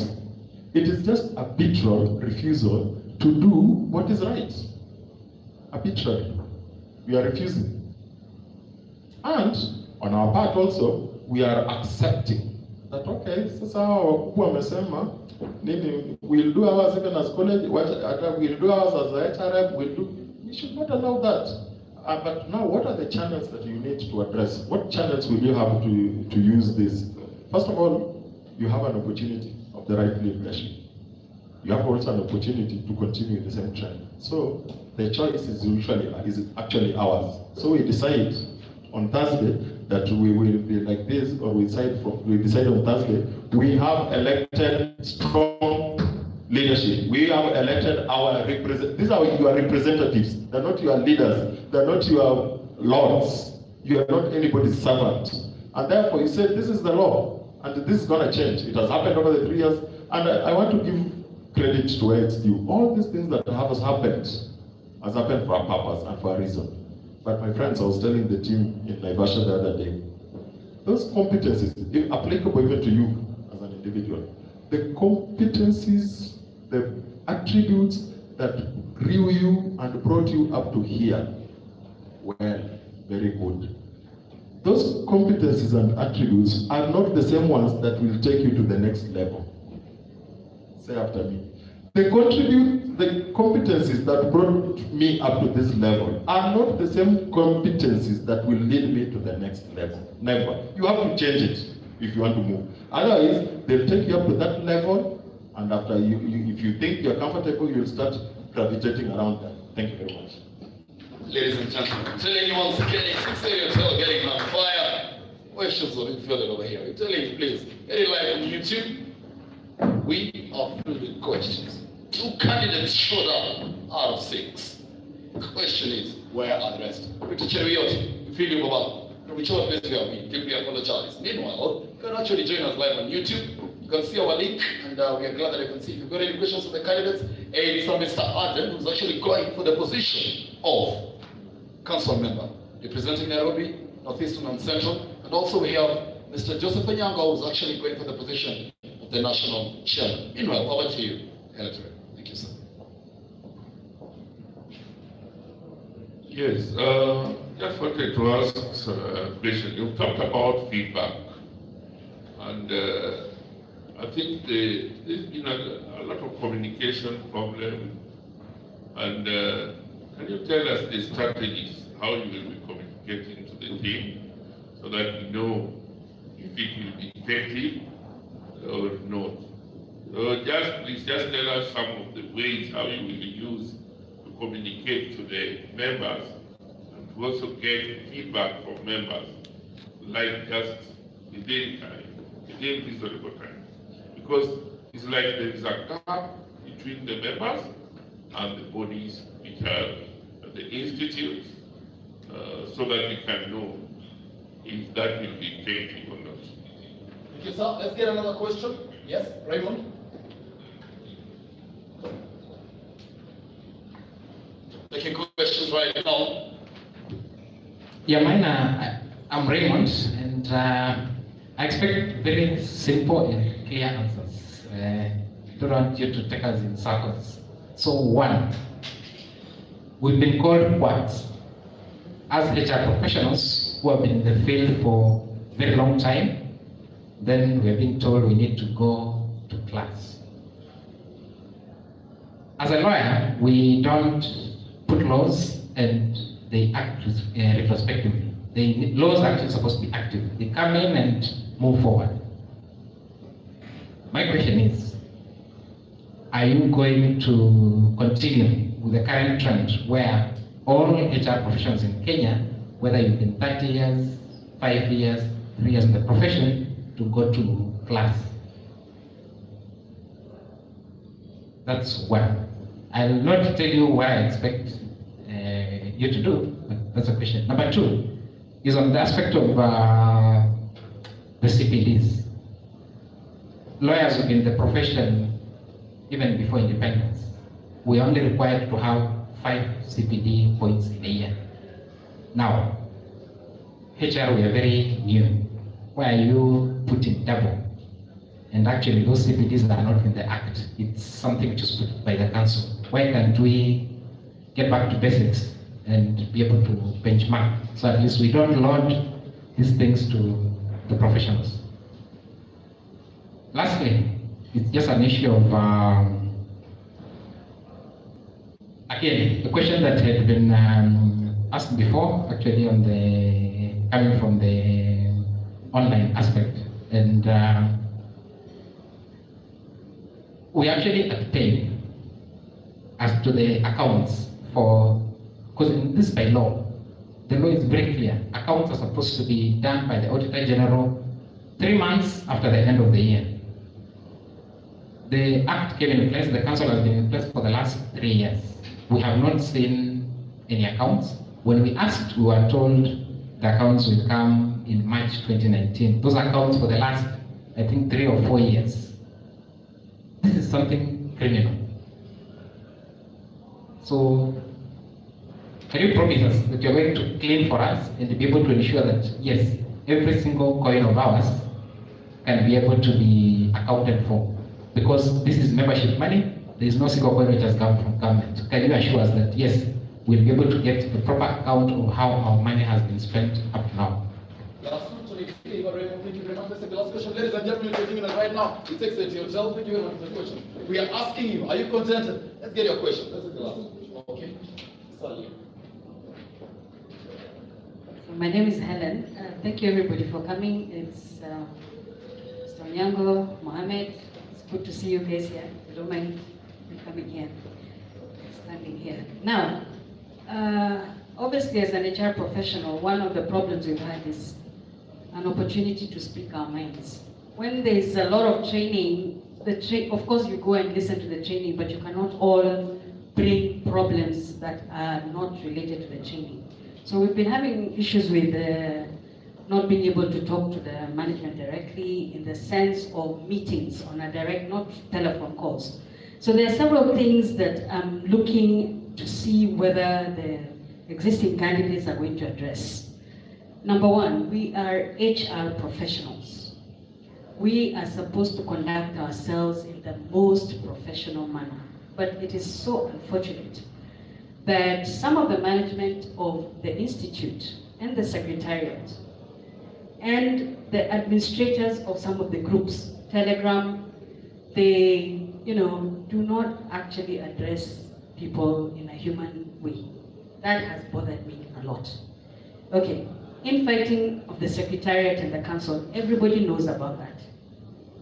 It's extremely unfortunate that the Institute of Human Resources that is supposed to be bringing people together, we're supposed to be quenching, if there are problems in, a strike in the country, we are the ones who should be called upon to come and negotiate, whether it's about the doctor's strike, but what are we doing amongst ourselves? Fighting, okay? The issue of quacks is also another very, very regrettable thing. And it's unfortunate that the existing management has allowed us to continue to be called quacks. We are not quacks. We are human resource professionals. Some of us are students, others are, intermediary, others are advanced. We are all professionals. I'm looking to ensure that my voice is heard so that the people who are going in will, first of all, just ensure that we do not get called quacks and we are not labeled in any manner, because that's just completely unprofessional. Now, the issue of the no AGM for years has been raised. It's a legal requirement that needs to happen. The training cost for CPDs has been really high for many people. Some of us who, if you're not corporate sponsored, if you're not working for the top companies, you will not be able to afford the 60,000 or 70,000 plus transport and accommodation costs for a week or 3 days to attend maybe the annual HR conferences. I'm looking to see a reduction on the training costs for CPDs. Initially, there was also high-handed treatment of HR professionals. 2 years ago, again, I was completely disturbed when I could see HR professionals being arrested and television personnel available to record the whole incident. Why are we being treated like criminals? So the Institute only stopped that because the Federation of Kenyan Employers was actually now going to go to court, because members were writing to them and talking to them and saying, we are being harassed by the Institute of Human Resources. I'm very pleased to see the SACCO being talked about by the manifestos I've seen of yourself. I've seen also Mohammed talk about it. The high cost of exemptions need to be looked at. There's somebody who just complained this week and said she has an associate degree, she has a bachelor's degree, she's studying her PhD, she's a regional human resource professional in charge of 24 countries. She was asking, why does she have to go and do another certification course? Why is the Institute rubbishing the Bachelor of Commerce degree that we did? Why is it rubbishing the PhDs that people are doing? All those are tests, and that needs to be taken into consideration. The whole exemption thing needs to be reviewed so that when you're actually, you should just have different levels of professionals. You can have from level 1 to level 10. So you get in, you just come straight from, you have your diploma or whatever, you're level 1. Then you become level 2, level 3. So let people just know, this person is level 4, so they're capable of doing ABCD. This one is level 10, this one can do all the HR functions, okay? But let us not rubbish the ones who are at level 1. We were all there, okay? Let's look at the thing about IHRM giving courses and the competition that is going on there. I have wondered, why should IHRM give the courses? I think that's where conflict is coming in. Because IHRM is supposed to be a regulatory body. So if you're regulating and you're providing at the same time, of course there's conflict. Because if you're in management, you will set up rules that will make it mandatory for everybody to do their courses so that you can make money. For me, I have felt that IHRM has not really been seriously interested in promoting the profession. I have felt like IHRM is a body to make money. A body of, sadly, individuals who've just come in, created acts, gone to, gotten the acts engraved, and then gotten all of us to comply. Actually, I'm tired. I'm tired of the articles I keep reading. If you Google IHRM, the only thing you're seeing is penalties for, 200,000 penalty for non-compliance. Why are you threatening people? Don't threaten people. Make the institute good to be part of. Let people say, if you hire someone who's been in the institute for 3 years, that person is going to be able to do the HR work that you need, because the institute has been training their staff, their members on a continuous basis. Once you become a member, you're entitled to certain things. One of the gentlemen works for Kenya Revenue Authority, and I must commend Kenya Revenue Authority because they have done a full turnaround on their reputation. In the past, even when you are compliant, you did not want to go anywhere near Kenya Revenue Authority. You don't want to call Kenya Revenue because they will have your number, maybe somebody will call you, but you're compliant, but you're afraid. Kenya Revenue has done a complete turnaround. Now they say, come in, okay? You've defaulted on paying your house loans, we're giving a waiver, okay? Come in, start paying your taxes. We're not going to penalize you for that. What is IHRM doing in terms of trying to push for more people to be registered?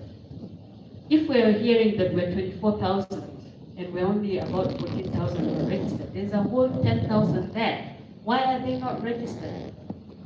So I'm hoping that the candidates that are here are listening, and the other candidates, just to make sure that we change the IHRM professional.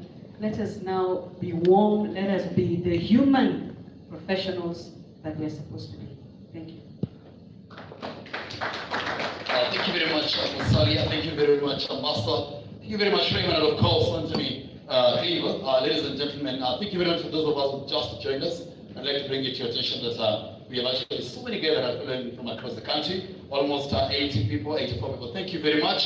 To mention just but a few, we appreciate everybody. But anyway, Pamela Kish, Rebecca Kanja, Angelica Mushi, Asaba Kadima, thank you very much. I see some of the questions that are coming to us very quickly. Pamela Kish, you say, thank you very much. I register my presence. Rebecca Kanja actually say that we owe a majority of the members an explanation to why they were locked out of the voting that has been addressed. Number 3, Angelica Mushi was saying, can we get a distant learning other than just online learning? Because some of us are in places where we cannot access network to be able to undertake the online learning. Asaba Kadima, you register your places. Thank you very much, ladies and gentlemen. We shall be actually finishing in the next few minutes. But meanwhile, we are telling you it's Debate Night Live. Members of the Institute are very, very tough questions to the members. But without much ado, I leave the questions. I believe they were Mr. Nyango. But meanwhile, remember, we also have Mr. Adjo, who's seeking to be a council member. Thank you very much. Okay, thank you very much. Tough questions indeed, but I'll make an attempt to answer them very quickly because I know we are having, and I want to thank you very much for coming out and asking these questions, and at the same time providing solutions, because that's what leaders and managers are all about. Because you are faced with a challenge, then you don't go to your leadership and say, Sasa Sisi, we are having this challenge, what do we do, what do we do? No, you have provisions for a solution. So you present a challenge, and that's exactly what you've done, Madam, so thank you very much. And I want to also to thank you very much, and just to answer your question number 1 on communication, that we are having a challenge in communication and no feedback. I'd like to say that there's no challenge in communication. It is obviously people that are blocked, or they're doing what we call selective listening. And they selectively respond to what they think is beneficial on one side. The communication is not a problem. They have heard you, but they're not responding. The leadership is not responding to you. So it's not a communication challenge, it's a deliberate thing. Number 2, about words, I feel pained. and I think you put it very well. It is painful for someone to call you a quack after your years in school, after the solutions that you've provided to humanity. One of the things I'm proud about my profession is because I know I'm serving humanity. If you are a godly person, once you do good to the human being, then you're doing good to God. But that's my personal story. I don't know what you are. So to be called a quack or to be demeaned in such a manner, I think we are out of. And the worst thing ever, who is this calling you a quack? Who is this? Your fellow professional. I'm thinking, what makes the other better? What makes me better than you as a professional? Nothing. Maybe it's just because I have this opportunity. I'm blessed, I'm privileged to have this opportunity. Maybe given my position, you'll even do much better. And that's why I threw in and said, I'm taking up this challenge, because we members are not going to be played as it is. I think, Moleri, the issues you've raised, we've got answers. You have got answers. About CPD's points, the issue here has been there was no proper consultation. That is the truth. We did not consult properly, we did not consult. But I'd like to tell you that that is in the past. Whatever has happened. One of the things that we need to do, and that's why I was talking about these amendments, and we are being told regulations are in place, so you must follow, they are rigid, they cannot be changed, blah, blah, blah. No, that's not true. These things are ours. If we feel like we need, as a profession, only 3 CPD points per year, why not? If we feel 30, why not?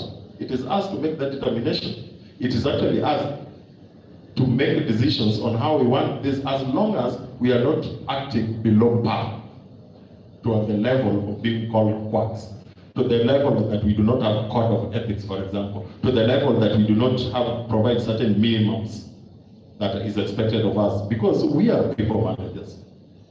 It is very interesting about the issue of audits and accounts, because I've been having a lot of, and you talked about communication. One of my strategies has been to reach out to people, and that is why I don't disregard any forum. Even if it were just the 2 of you or the 3 of you and individual responses. The other time I was in Kisumu, I've been in Naivasha, tomorrow I'm going to Mombasa, and just telling people what my vision is. There's nothing as sad as if courses that we take. The cost of this 5, 6, 10, 15 of them, but what is the quality of this? What is the purpose of this CPD point? I think the bottom line is to educate and equip our professional members. And I think that is where we should emphasize on. Do we have, and can the institute provide quality education, quality trainings at a cheaper cost to our professionals? And I have said in my manifesto that we are going to do something about the cost of this course. The cost has to come down drastically without interfering with the quality of those trainings. About an opportunity to speak our minds, Madam Helen has said, as a child professionals. We have no doubt that HR professionals, we are competent enough. We know what we're supposed to do. Many of us have gone through the ranks and came through many challenges. We have so many HR managers who are now CEOs. And we have a living example of Mr. Onyang, and he has told us what he went through. And many others. So we have gone through that. We are now on the table, but we will take more steps, and we are going to do that. As for the leadership of this, our beloved institute, our leadership will promise you that your voices will be heard. That your voices will be heard. Your opinions will be listened to. and you will have a say in the day-to-day operations of the institute. I think that is where Helen alluded to. Do we have a say as a child professionals, as members of the institute, of what happens in the day-to-day operations of the organization? And that is what we are promising. That is what I am promising, that you will have a say in that, and your voices will be heard. About the Ihrm exemptions and the causes, the cost of the courses, and why do we first of all need or force a PhD person who has such a wealth experience in the field to sit in class and do those courses. Ihrm exemptions and the rules, the policy of exemption has to be reviewed. It's one of the things that I proposed in my manifesto. It has to be reviewed. We have to know what informs this decision of saying you have to do an office practice or you have to do this course and you don't have to do that. We don't have to neglect or throw away the courses you have done. I am a victim. I think a week ago, I applied for exemptions with all the qualifications, with a diploma, a NEC diploma, higher national diploma NEC, degree, a specialization in HR, MBA, specialization in HR, so many other courses. I was told you have to do 7 units. And guess what? All those things are what we have done in our previous courses. So then does that mean what our institutions or the colleges and universities are offering is null and void when it comes to HR? Definitely the answer is no. So something needs to be done. We need to dig down and find out or come up with solutions the best way we can. Why not give HR guys who want to be a general HR generalist to do specific courses? Why not give guys who want to specialize in a specific function of HR, like reward and compensation, to do a specific certification in that, and we call them certified for that? Why don't we have, like I attended an executive course where they call Certified Human Resource Consultant, CHRC. Yeah, I did that last year. Yeah. So why don't we have such courses and certifications for the guys who are already qualified? Another question that was answered on this topic was who are the trainers and who qualified. Yeah? So who will teach a PhD person with all that experience in class and tell them that all you have been doing is wrong and this is the right way? Yeah? So I think we are missing the point. We have to be creative. Yes, we have to learn. Even if you're a PhD or whatever, you need to learn. You need to be a priest with what is happening, the dynamics of the world. And the only way you can do that is through education, being close to books. Yeah, that's a fact. But the solution is not going back to class. The solution is not there. There are several means and ways to educate, to keep abreast with what is happening in the profession. And I think we are aware to that. We will do something about it. And the change has to happen now.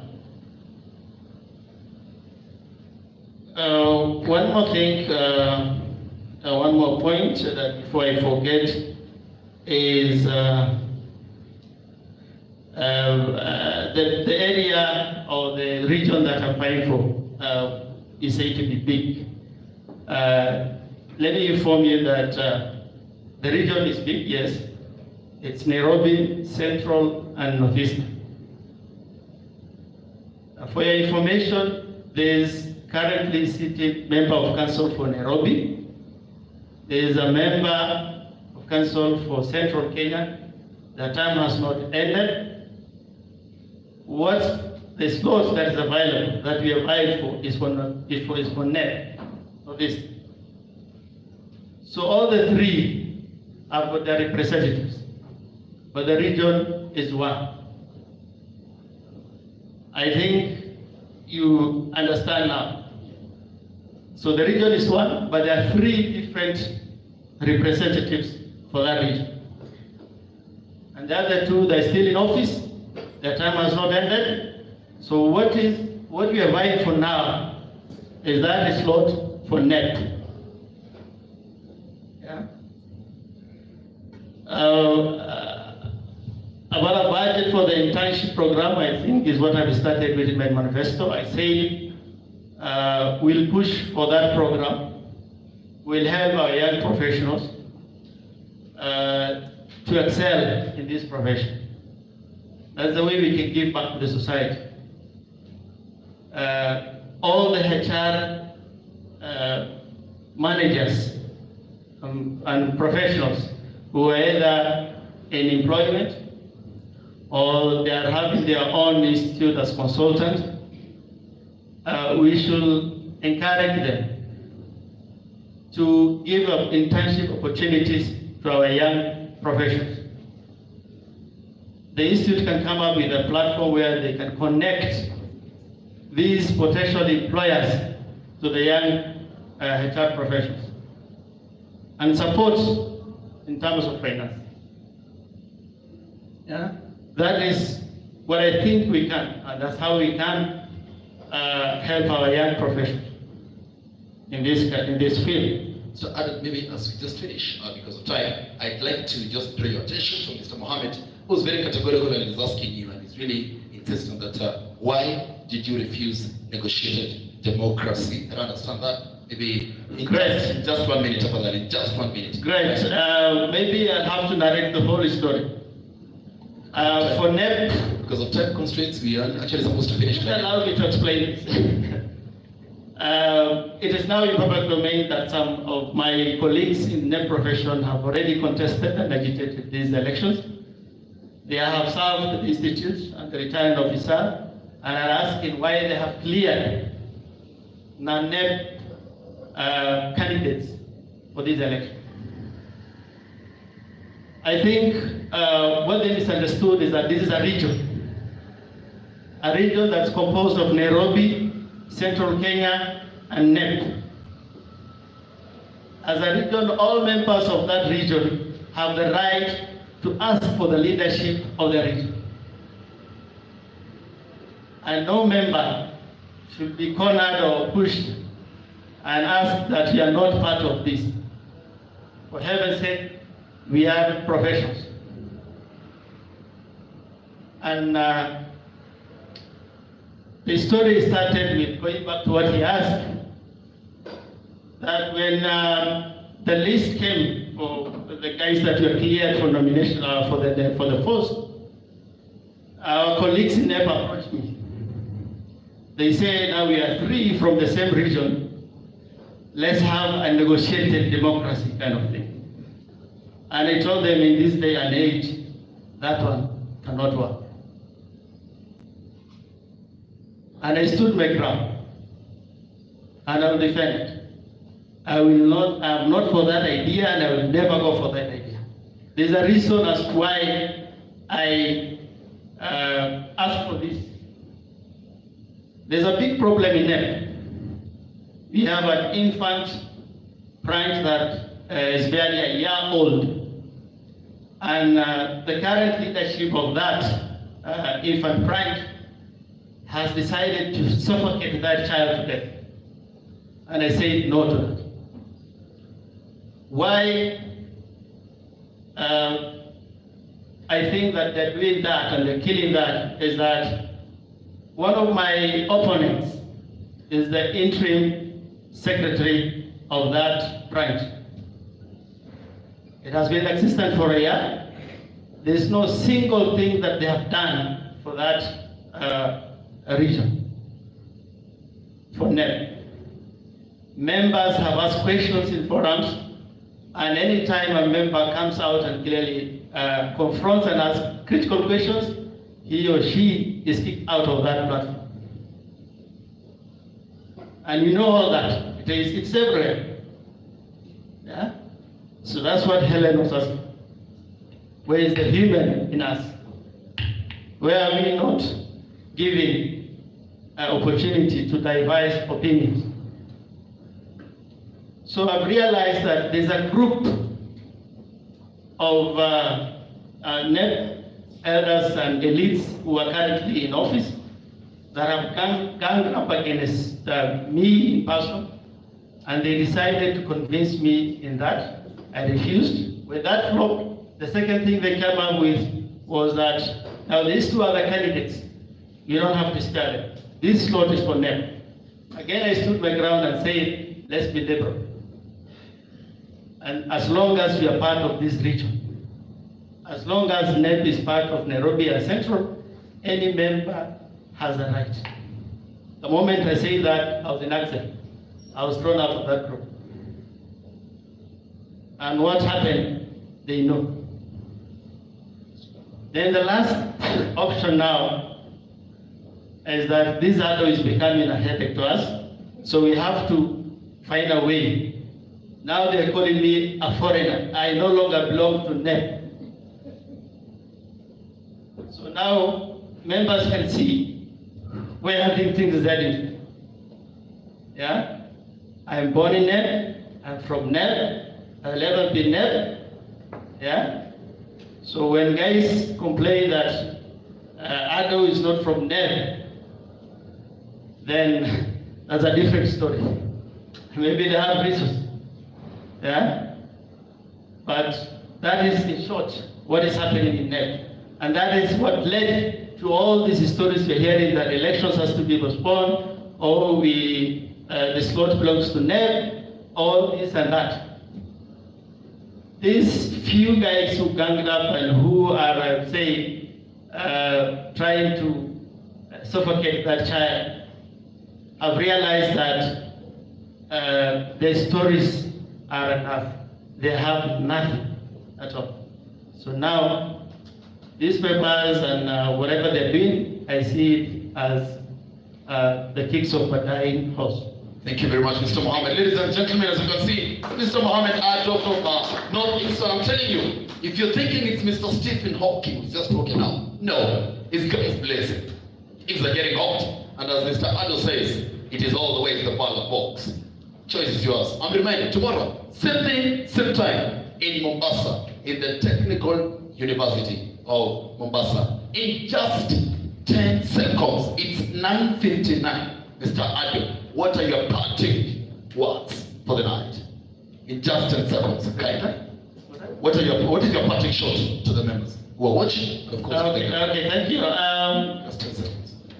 In short, what I want to request from the members from NEP and the entire region, that let us not be coward, or let us not fear whatever this, or the propaganda, so ADO is a project, Fulani is a project, or what. Forget about that.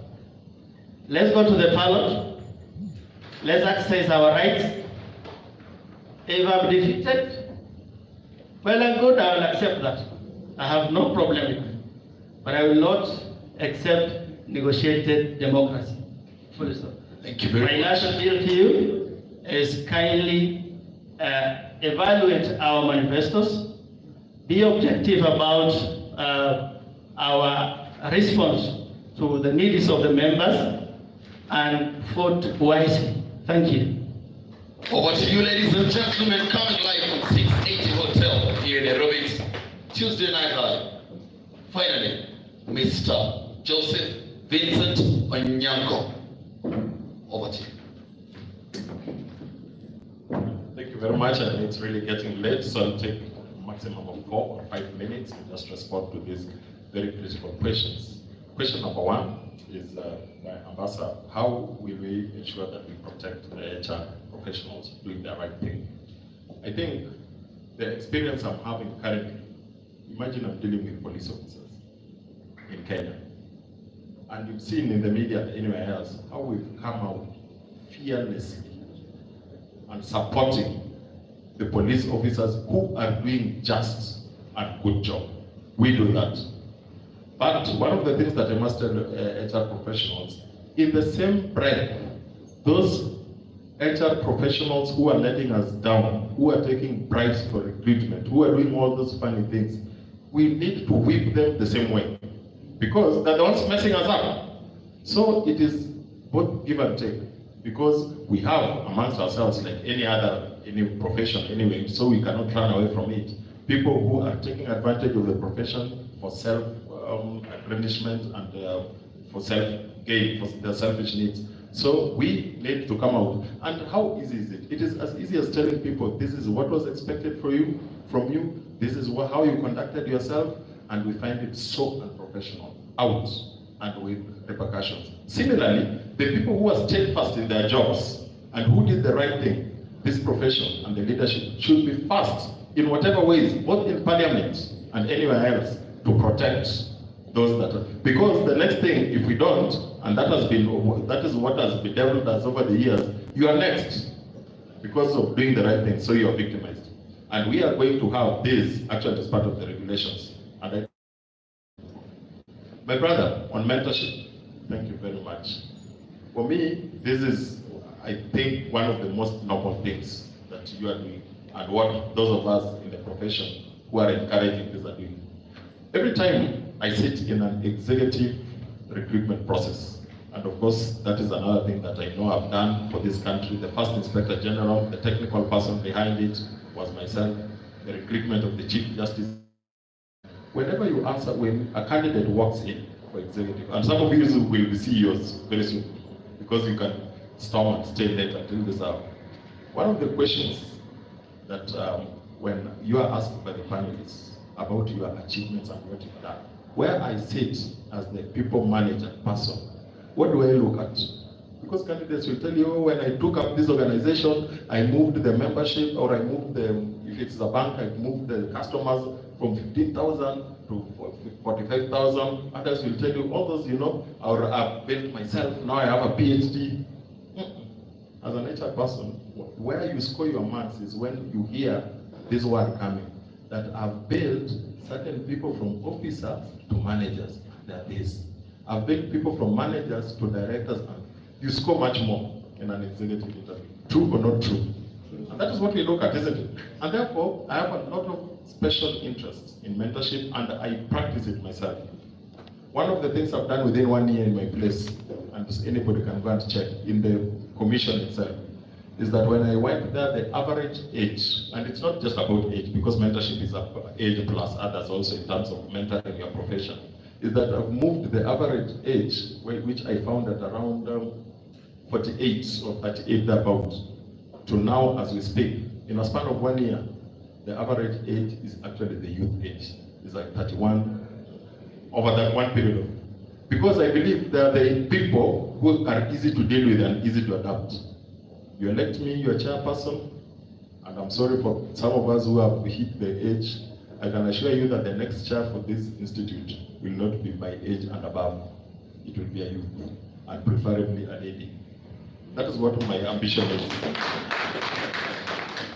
What I want to finalize, because I think Ado, who is my friend, has already answered a lot of these questions on my behalf, so thank you very much, because you've able to manage them, the issues of regionalize and how we go about devolution. I'm not glossing over them, they're important, but I'm saying that we will do very quickly, because those are things, some of the things written in black and white, the things that we should be focusing on and should be disturbing our heads are how do we emphasize workplace ethics, so that we are seen above, we are seeing that the Kenya is actually producing talent in the global map.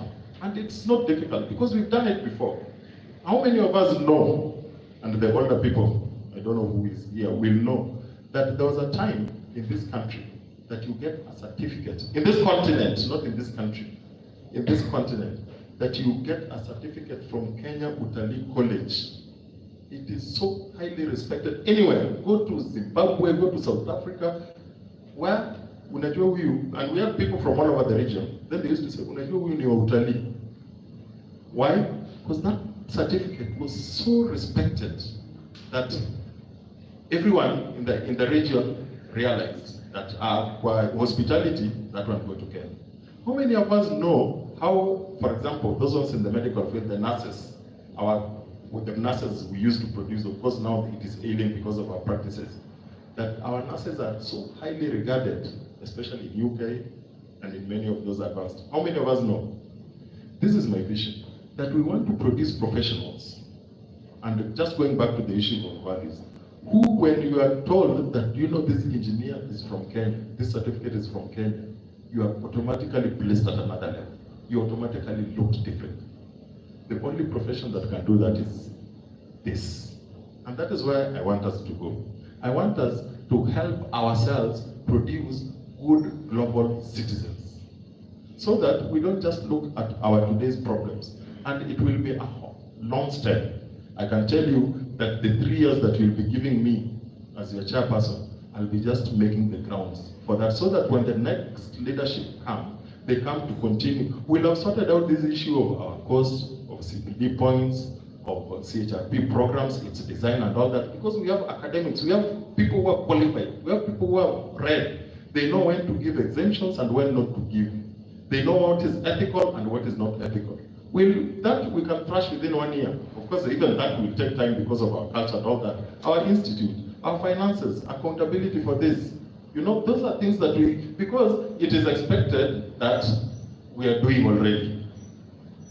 We must move away from this practice of when you're doing what you're supposed to do, then you score over 100% because you're doing very well. My brothers and sisters, that is what you're supposed to do. You're not doing very well. You're just average.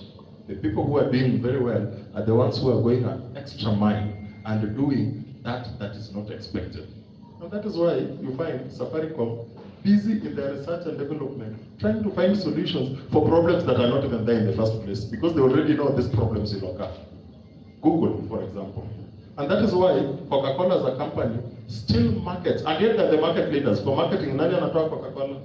But they're busy every day coming up with which is the best easy slogan, coming up with best, because they want to be ahead of the pack. Similarly, Ihrm, we need to move from that middle ground of solving today's problems and start solving tomorrow's problems, so that when the other professions look at us, they say, surely, our these are people managers. And what are they focusing on? They're focusing on emphasizing workplace ethics. They were looking at values and principles, and it's even there in our constitution, but we do not practice it. I want us to pick up that challenge. And for us to do that, I want to say this, that this leadership is being taken back to you as members. Asante sana. Ladies and gentlemen, as it is said by the old men of yore, it is not over till it is over. Finally, it's exactly 9:10. Thank you very much. You've been with us since 6:30 p.m., 2.5 hours going down. It's not been easy.